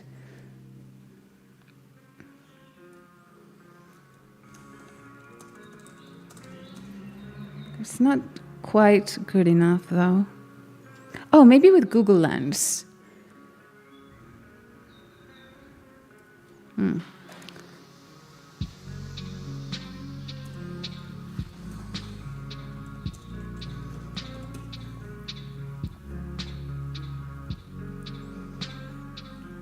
All I can find is like shitty tiny renditions, like copies of the picture. I wish they hadn't completely destroyed Google Images so we could actually use them. Find images. Oh, michaeljackson.com. This sounds legit. This sounds like we're gonna get... Oh, here it is. Here it is, michaeljackson.com. Thank you, michaeljackson.com. All right. I think I can load it in a minute. Please bear with me. I am not completely useless all the time. I am not a complete wreck all of the time. Okay, image. Here it is. Image, and we're gonna get this going. Image. Okay. It's not too big either. But I want you to pay attention to many things that I'm going to be pointing out. So, as you can see, like right off the bat, this is a very occultic, like this is full of occultic imagery. I don't know if you can catch it. I mean, look at this. Look at this. We have the all-seeing eye on one side, and we have a pirate. Do you see the all-seeing eye? Okay, first of all, let's like check the bottom, right? Here's like the bottom of this. At the bottom, we kind of see like a trail, and there's a very kind of there's like, right in the middle, you can see a very kind of futuristic, it's like a rendition of the movie Metropolis, where it's like a mechanical world full of machines. It feels like the insides of like maybe a factory or a submarine or something like that, right? Do you see it? And it's like the globe, but upside down. Do you see it? It says dangerous on top. And then we have like a trail, almost as if we're on a Disney ride that goes around that city. And people go into this ride on the left side, and we can see there's like animals going in. I don't know if you can catch this because it's so tiny. I don't know if you can catch this. There's like a gazelle and an elephant and stuff. And then they come out on the other side with the all-seeing eye, and it's like fossils, and Michael Jackson is on this side, coming out of it with skulls and the all-seeing eye. So it seems like a machine where animals go in and fossils and, skeletons come out on the other side. Except there's Michael Jackson and I don't know if that's a monkey or what is that. Wait, I think I have a better one. Oh, this one is much better. Hold on. I'm going to change this image for another one where you can see much more clearly what we're seeing here.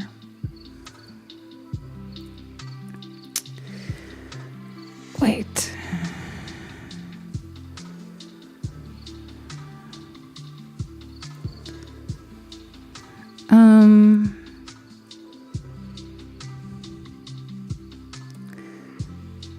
Okay, this is anticlimactic, I know, but we're figuring it out together. We're figuring this out together. Here we go. Okay, this one is better. All right. This one is much larger. So here we see it's coming out on this side, and I think this little guy over here, I think I read it somewhere that this is actually Macaulay Culkin. So you see there's like fossils coming out on this side. So this is a machine that consumes animals, but at the same time births out greatness, right? So we have here Michael Jackson as a child, and we have Macaulay Culkin as a child as well. See how he depicts himself as being the same age as Macaulay Culkin.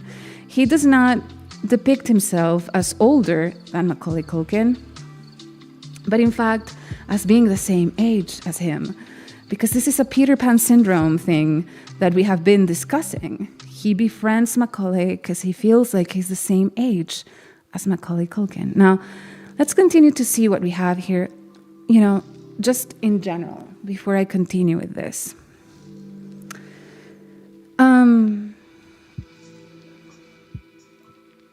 So we have two spheres, two celestial spheres with elephants on top.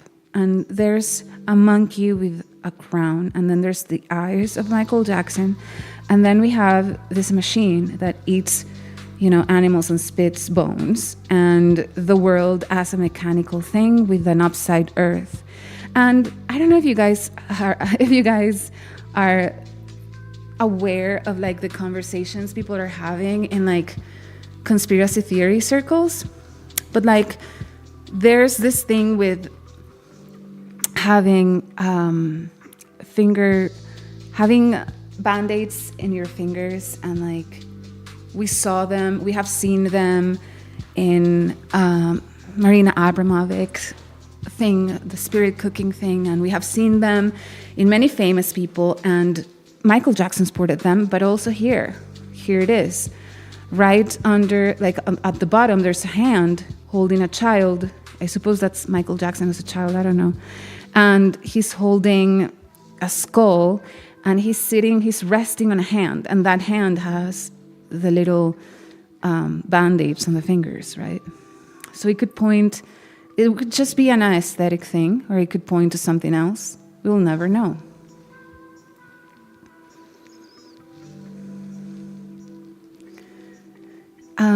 So there's a very clear representation in here of what is called the Sephiroth, like the tree of life in Kabbalah. I'm going to make it smaller so you can see. So the tree of life in Kabbalah has basically the two columns, which is also very Freemasonic because it's based off of Kabbalah. You have the two pillars, and then you have the Keter, or the crown, on top, which represents the Godhead, right? The Godhead is usually, the three people on top, and like, I don't know if you can see it, but we have it here. We have the Trinity here. We have God, the Supreme One, I suppose, depicted as a monkey with a crown, and then we have these other two, which represents the male and the female emanation of God, and then the two pillars below each of them. And as you can see, we have the male principle depicted as an Afghan dog right here, dressed as a king, and then on the other side we have some sort of bird, a mechanical bird, as the female principle. So we see how this is very Freemasonic, and in between these two pillars is, the central pillar with the world as the fruit of the tree, only it is an inverted world. Because remember, this is Freemasonic, so everything is about inversion. So anyway, we see how Mark Ryden was chosen by Michael Jackson to make the cover art for this album. And he specifically asked to have Macaulay Culkin and himself as a child depicted in it. Now, this obviously has a lot of connotations. If you understand like the whole idea of the elites, the dark forces working behind the scenes, you will understand this person was involved with the very structure that underlines power, right? Otherwise, he wouldn't have depicted these things in his album cover. But then, let's talk then about Peter Pan and how it ties in to this, to Michael Jackson's accusations, to the book, the original book. So, Peter Pan, we all remember Peter Pan from the Disney animated film, right? And in the Disney animated film, Peter is a child who's fun and exciting, and he wants to take Wendy and her brothers on an adventure. He teaches them how to fly, and he takes them to Neverland, which is an island in space where there were mermaids and, all kinds of creatures and fairies and pirates. And the promise was that they would never grow older. Because when you were at Neverland, you never grew older. You were just a kid forever. That was the promise that Peter Pan made them in Disney's film. And for the most part, we find Peter as a charming, brave little boy. He fights against pirates who are evil. He tries to save Tiger Lily. He is good, right? Well, it wasn't always like this, because in the original books written in 1911, the story is much, much darker. So, first of all, let me remind you what Peter Pan is. Peter Pan is a boy who lives in the woods, and he knows how to play the flute. He surrounds himself with little animals and creatures, and in the books, there's illustrations where he's depicted with little curls that kind of resemble little horns. And you will be thinking, well, this doesn't really make much sense, except his last name is Pan, and we had a god, a deity named Pan in Western folklore, and it just so happens to be a god of chaos and mischief. This is Pan. Okay? The Greek god Pan was sometimes depicted as a male adult with the body of a goat, horns, and a flute. And he liked to go around in the forest creating chaos. He delighted in chaos and disorder. And sometimes Pan was depicted as a child. Let me find Pan as a child.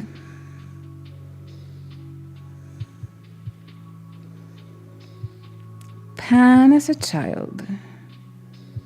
All right? I think this is from Peter Pan already. This is Pan as a child. This is made by somebody. It's a modern rendition, but it's pretty faithful, okay? He's a child. He has horns. He plays the flute.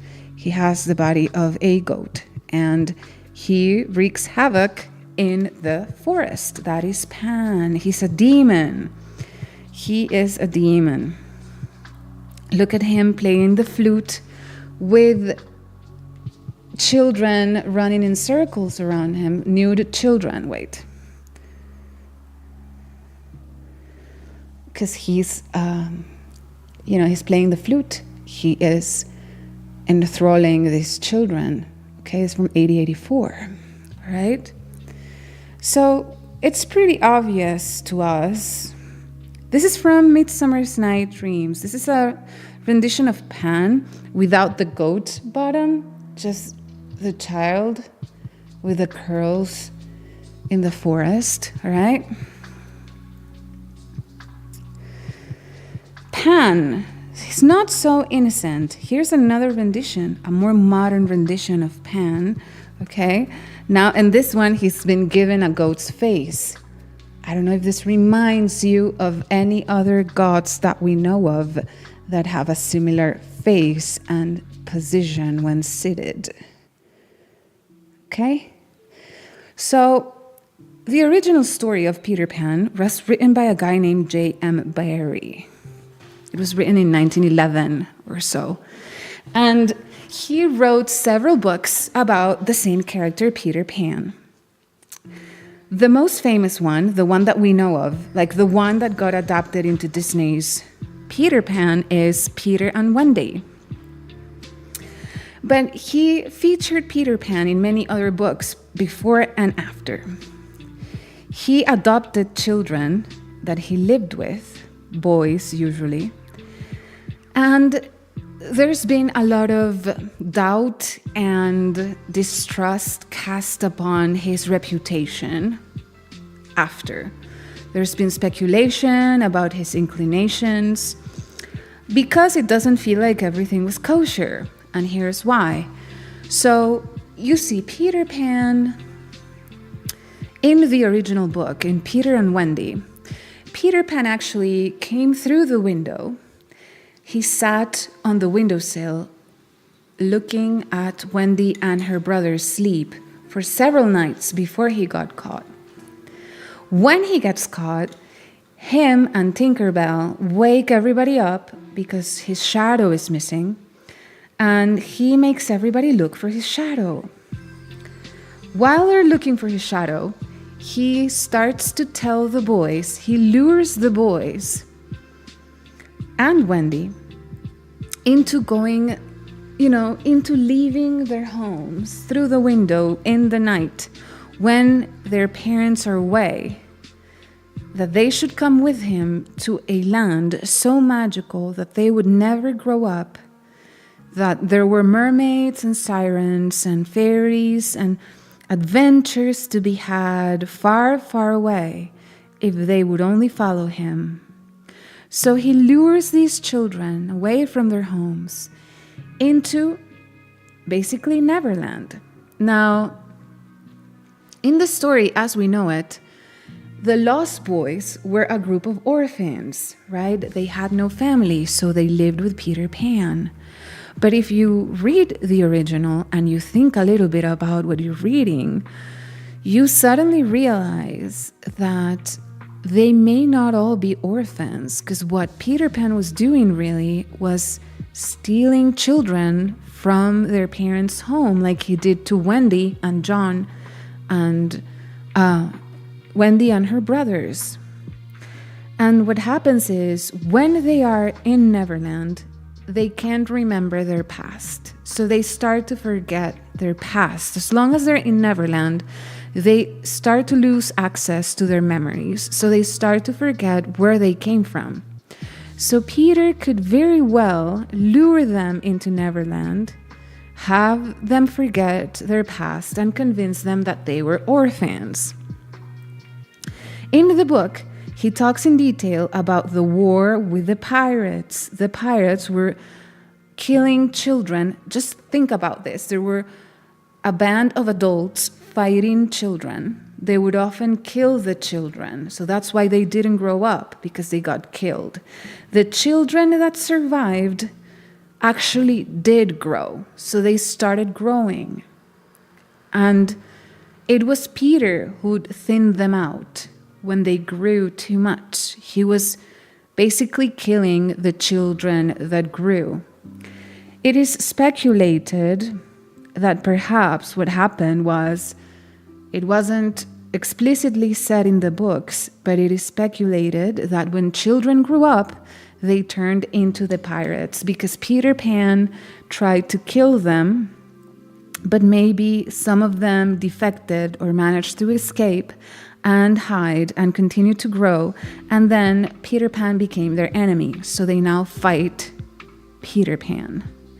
Peter Pan would lure children to kind of as if it was a militia, so he would get soldiers for his war against the pirates. The pirates would kill some of the children, the other would grow. When the children would grow, they would question Peter Pan. Didn't you say we would never grow up? Didn't you say we would always be children? And Peter Pan would periodically get rid of the children that grew. So in reality, in the book also, Wendy wants to escape, and the children, the Lost Boys, want to escape and go back with their families, because you do get to see what's happening with the families when they are away, and the families are devastated. They are very sad because their children are missing. They got kidnapped in the middle of the night. So the children want to escape, and what does Peter Pan do? He bars the windows of the houses so that the children cannot go back into their homes. When this man, J.M. Barrie, wanted to publish this book, he wanted to name it Peter Pan, the Boy Who Hated Mothers. But the publishers didn't want to publish the book with this title. That's when it got changed to Peter Pan, the Boy Who Never Grew. The Boy Who Never Wanted to Grow Up. In reality, the actual title of the book was Peter Pan, the Boy Who Hated Mothers, because he would steal children, take them away into this island, and then they wouldn't grow up because they would die, either because the pirates killed them or Peter Pan did. It's all very grim, and it's a very close, it's kind of a close, it echoes the story of the Pied Piper. Do you guys know that story? It's a children's story, a German origin, the Pied Piper. The Pied Piper was a German story where this man goes into a town that is infested with rats, and he promises with his flute he can get rid of the rats for a price. If the town pays the price, he will take all the infestation, like the rats, away, and everybody will be good and healthy. And the town commits to paying him for his service. So he takes his flute and he plays a melody, and like a magnet, all of the rats, all of the mice that were infesting this town came crawling out of their hiding places to follow the melody of the Pied Piper. This man, who was he had a special magic, clearly, that could draw out mice and rats from their hiding places, took them away, dancing with his flute, all the way to the river, where the mice drowned, and thus the man had effectively cleaned the town from rodents. So he went back to ask for payment. But the townsfolk didn't want to pay, seeing as the town had already been rid of mice, right?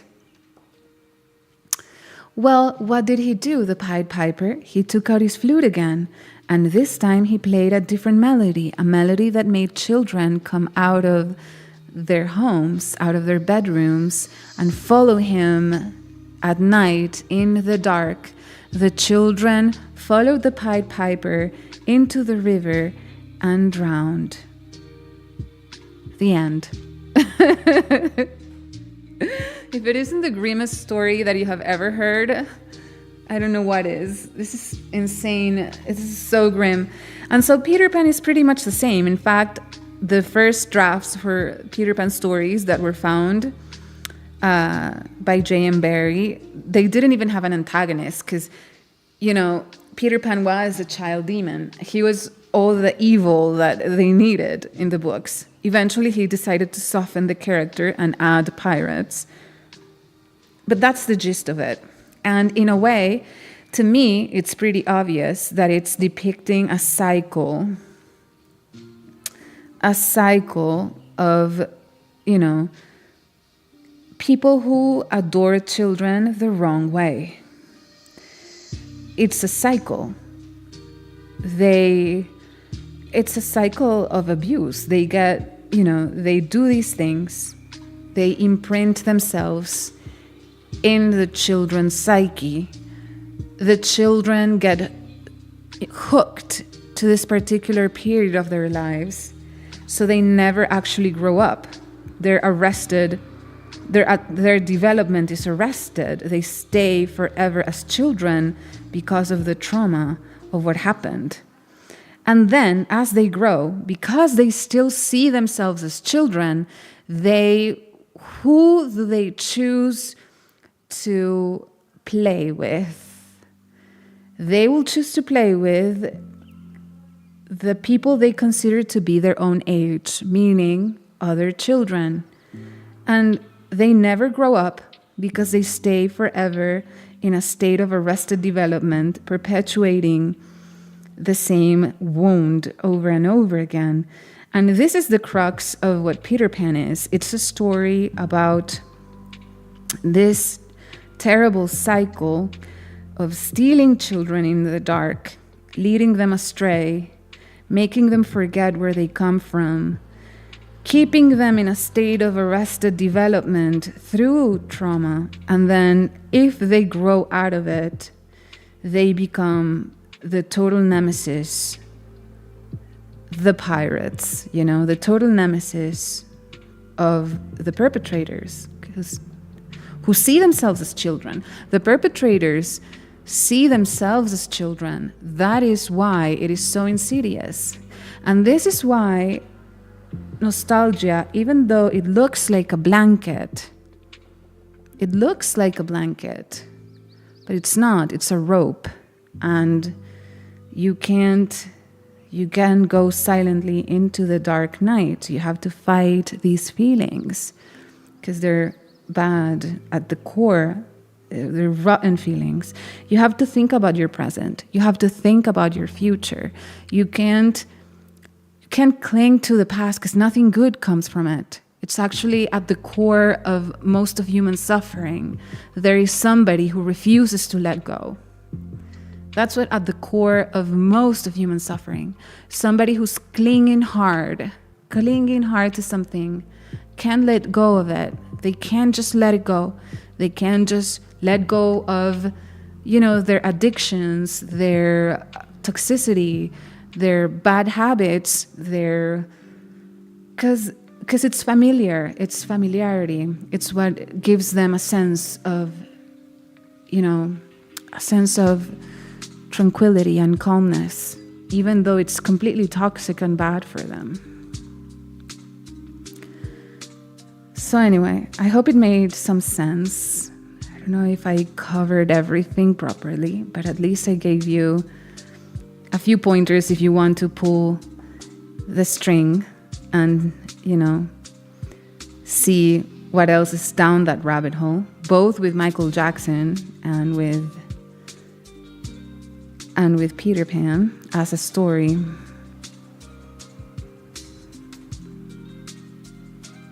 I hope you enjoyed today's stream.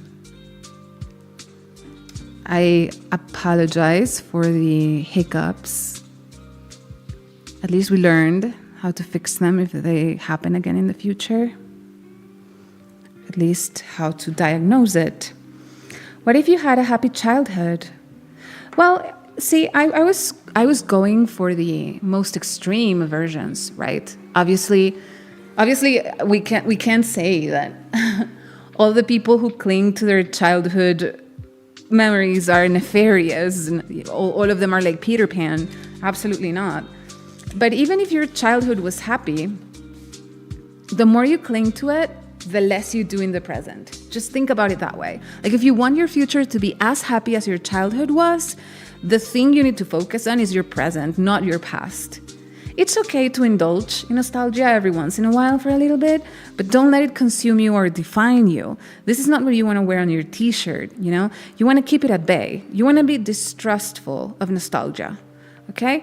Don't go blindly embracing everything that makes your heart, feel warm and cozy, because then you're in nostalgia land. And then bad things happen when you let go of the present just to hold on to the past. You don't grow. You don't move. You remain, you become a statue. So even if your childhood was super happy. Oh, what is this? Stay secure, prepare for Windows 10 end of support. Remind me later. I've never told you guys this, but I never, ever, ever update any system. Like, for the longest time, I was running, like, Snow Leopard on my Mac until, like, they discontinued, like, it was discontinued and no apps and no programs would run on it. So I was forced to, like, move on to the next one. And I know it kind of goes against everything I'm saying right now, but I don't trust them, because every time I update the operating system on my phone, for example, the batteries suffer, like things start malfunctioning. So if something works, I'm more than likely to not want to touch it. Okay, so I've been asked a question. How to gather the courage that it takes to make those changes needed? Well, I would say it takes more courage to not do the changes. I'll give you an example, okay? You might be having a great situation in the present, right? You might have it all figured out. Imagine that you are like, oh, I have the perfect example. Think about people like Meryl Streep or like Natalie Portman and then compare them to somebody like Jennifer Aniston. So we have two different types of actresses. On the one hand, you have actresses who are very famous for their romantic comedies. They have, they always play the lead And their movies are a smashing success, and they're famous all over the world. And they keep getting roles and roles thrown their way that are very low effort and maximum payoff, because you don't really need actress chops to play Polly, right? You don't need it. You can just wing it and it'll work out. What's the problem? The problem is this is not a long-term strategy for an actress, because eventually you get older. As you get older, you're no longer going to represent the female lead in a romantic comedy, because people who are looking for romance tend to be young. So once you hit a certain age, the roles coming your way are going to dry up. And what happens is, if you were smart and you realize that this was going on, eventually, during your career, before your run is over, you are going to try and switch and become known for difficult, demanding roles. You're going to up the game, right? You're going to reject your next romantic comedies. They probably came attached to very fat checks. But if you want to continue in the business, in the industry long term, you have to think of the future. So you take a risk and you stop doing something, even if it paid incredibly well. You choose to go and explore a new territory, and you take on roles that are hard, difficult, and require talent.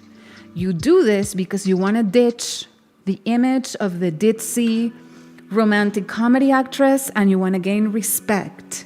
So you're gonna go for the Oscar role, the role that's going to give you the Oscar, and that's going to make you a proper actress. And if you're successful, then you can ride the career until you're an old lady. You can be Meryl Streep, and you will be getting roles even as an old woman, because you proved that you can tackle on really difficult roles, and people know you as a good actress. That's the path that Meryl Streep took. That's the path that Natalie Portman took.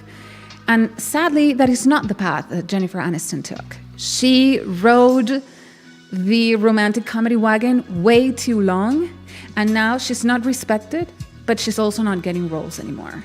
So her career just fizzled out. So you gotta be smart. You have to understand, if you don't take steps to improve your present, you're jeopardizing your future.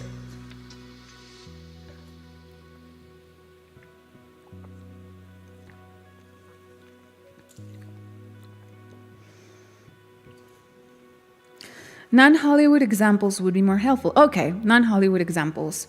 Imagine you work construction. You are the guy you don't have many skills, but you're strong and you're hardworking and you're somebody who's reliable. And whenever there's somebody who wants to build something, the construction crew calls you because you're the guy. You move things around, no nonsense. You move things around. You're a pleasure to work with. You're a reliable, strong, good guy. And you get paid for that. And you're happy with your job. You're happy with your payment. It's a good spot you're in. And you can do that for a long time. But eventually, as you get older, you know that there will come a day when you won't be as strong as you were when you were young. It'll become difficult to lift heavy objects. Your back is going to give. You're not going to be the first name that pops into people's minds when they need a construction worker. It's not going to be you anymore. You're going to be replaced by somebody younger, stronger than you. So eventually, it is smart that before that happens, when you still have this job to fall back on, makes sense that you would try and switch to a job that you can do for the rest of your life. Maybe the shape this new adventure has can be quite different, There's many directions that you can take your life. You could, for example, try and become very organized and prove that you can be a good manager. So maybe you don't have to go into an entirely different industry. Maybe you just need to switch from the role of the construction worker to the manager. But it requires an entirely different set of skills. So you have to start honing the skills you'll need in the future. Even if that means pouring some money into it, going to school, or maybe rejecting some jobs that are not good for your long-term plan because you need to switch gears to doing something that is going to sustain you for the long term. Does it make sense? Exactly. Taking short-term risk will give you long-term reward. And if your problem is not about taking risks and being afraid of taking risks, if your problem is inertia and not having the motivation to do things, then my suggestion would be to start by putting fire under your ass. Like, do some exercise, get sunlight, take cold showers, do things that are difficult and uncomfortable for you so that you start to train the muscle of, you stop being lazy and you start to train the muscle of duty and hard work. And then the other stuff will follow. Once you're like moving your bones and like doing exercise, getting sunlight, once it's laziness is fear of discomfort. When you're lazy, it's because you don't want to feel uncomfortable. You're afraid of being uncomfortable. But it's sometimes in life, in order to do good things, you need to be uncomfortable for a while. It is a reality. You have to jeopardize your comfort to do something useful and good for you that eventually it will allow you to do things that you couldn't otherwise do. Because the alternative is just plopping your ass on the couch and watching movies day in and day out and not going anywhere. And actually, eventually, you might not even be able to do that because you won't have a couch anymore because you had to pawn it to pay rent. So you have to be able to let go of wanting to be comfortable all the time,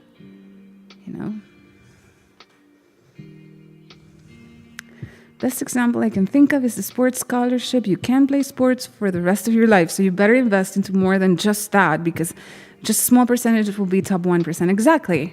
And even if you are the top 1%, and even if you're having fat checks every month because now you're like a pro athlete, eventually that is also going to fail, and you are going to need a plan B, and you better be ready for that when that happens, because otherwise you have nothing to fall back on.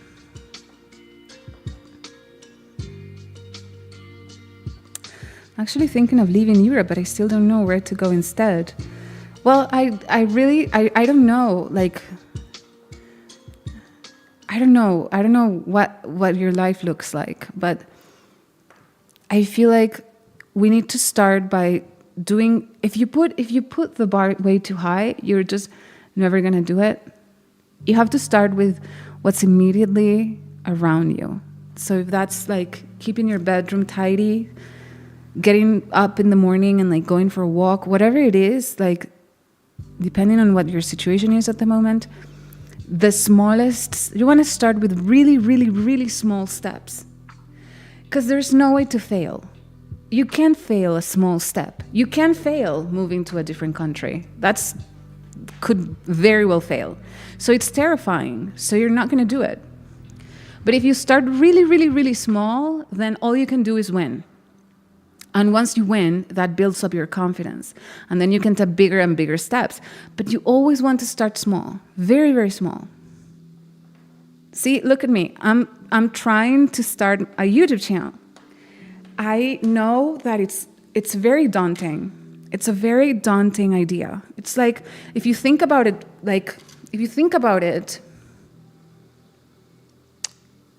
with a cool head, it's like climbing the Kilimanjaro. Imagine how many YouTubers are out there how many of them succeed? It's like the 1%, like the athletic 1%. Even less. It's probably like 1 out of every 1,000 YouTubers ever make it. And by making it, I meant make a living wage, right? Making a living wage, something that will support you from YouTube, that sounds like a very, very long journey. So if I start thinking about that, I start feeling like, you know what, maybe I'm just wasting my time here because it's never going nowhere. So instead of thinking about that, and instead of trying to like put out the best video from the get-go, which is obviously not going to happen. Nobody's going to watch your first video, your second video, your third video. I am doing something that I'm quite comfortable with, which is streaming. I'm streaming. I'm doing the exact same thing I've been doing for a long time, only I'm doing it here. And that way, I don't feel so much pressure. I don't feel like I'm failing because here I am. We've been talking for 2.5 hours and people seem to be entertained. And I'm having a good time, so it's not daunting. And then we will see what happens. My goal right now is to be here at 4 p.m. every day, or almost every day, and get my channel unlocked. I need to have 4,000 or something, 3,000, I think, watch hours in my channel to get the full functionality out of YouTube. And that's what I'm aiming for. It's very difficult to fail because the more you do, the more people watch, the more you tackle this goal. You can't go back, you can't subtract viewership from your channel. You can only add to it. So each day I come here, I leave, and I feel like I have accomplished something. Even if it's not the biggest, I don't have like the platinum play button hanging in my living room, but I have tackled something. So I live here feeling like I've done something productive. I hope it makes sense. Oh, I'm glad. Thank you so much. That is very sweet to hear. Thank you for the feedback. I try to build a cozy atmosphere. So as you see, there's like very low lighting. I try to speak with a mellow voice. I try to speak somewhat slowly, so listening is relaxing rather than nervous. That's what I'm trying to achieve. I wish I could play actual music instead of this elevator music, because then this could be like a radio show even, because we could have great music, but unfortunately we have constraints because it's YouTube and I can't just play whatever I want. But anyway, I'm very happy with our stream so far. Thank you so much for joining me. I will not be on tomorrow, or I will not be on the weekends. So my next stream will probably be on Monday, same time as today. Thank you so much for watching. And I'll see you guys on Monday.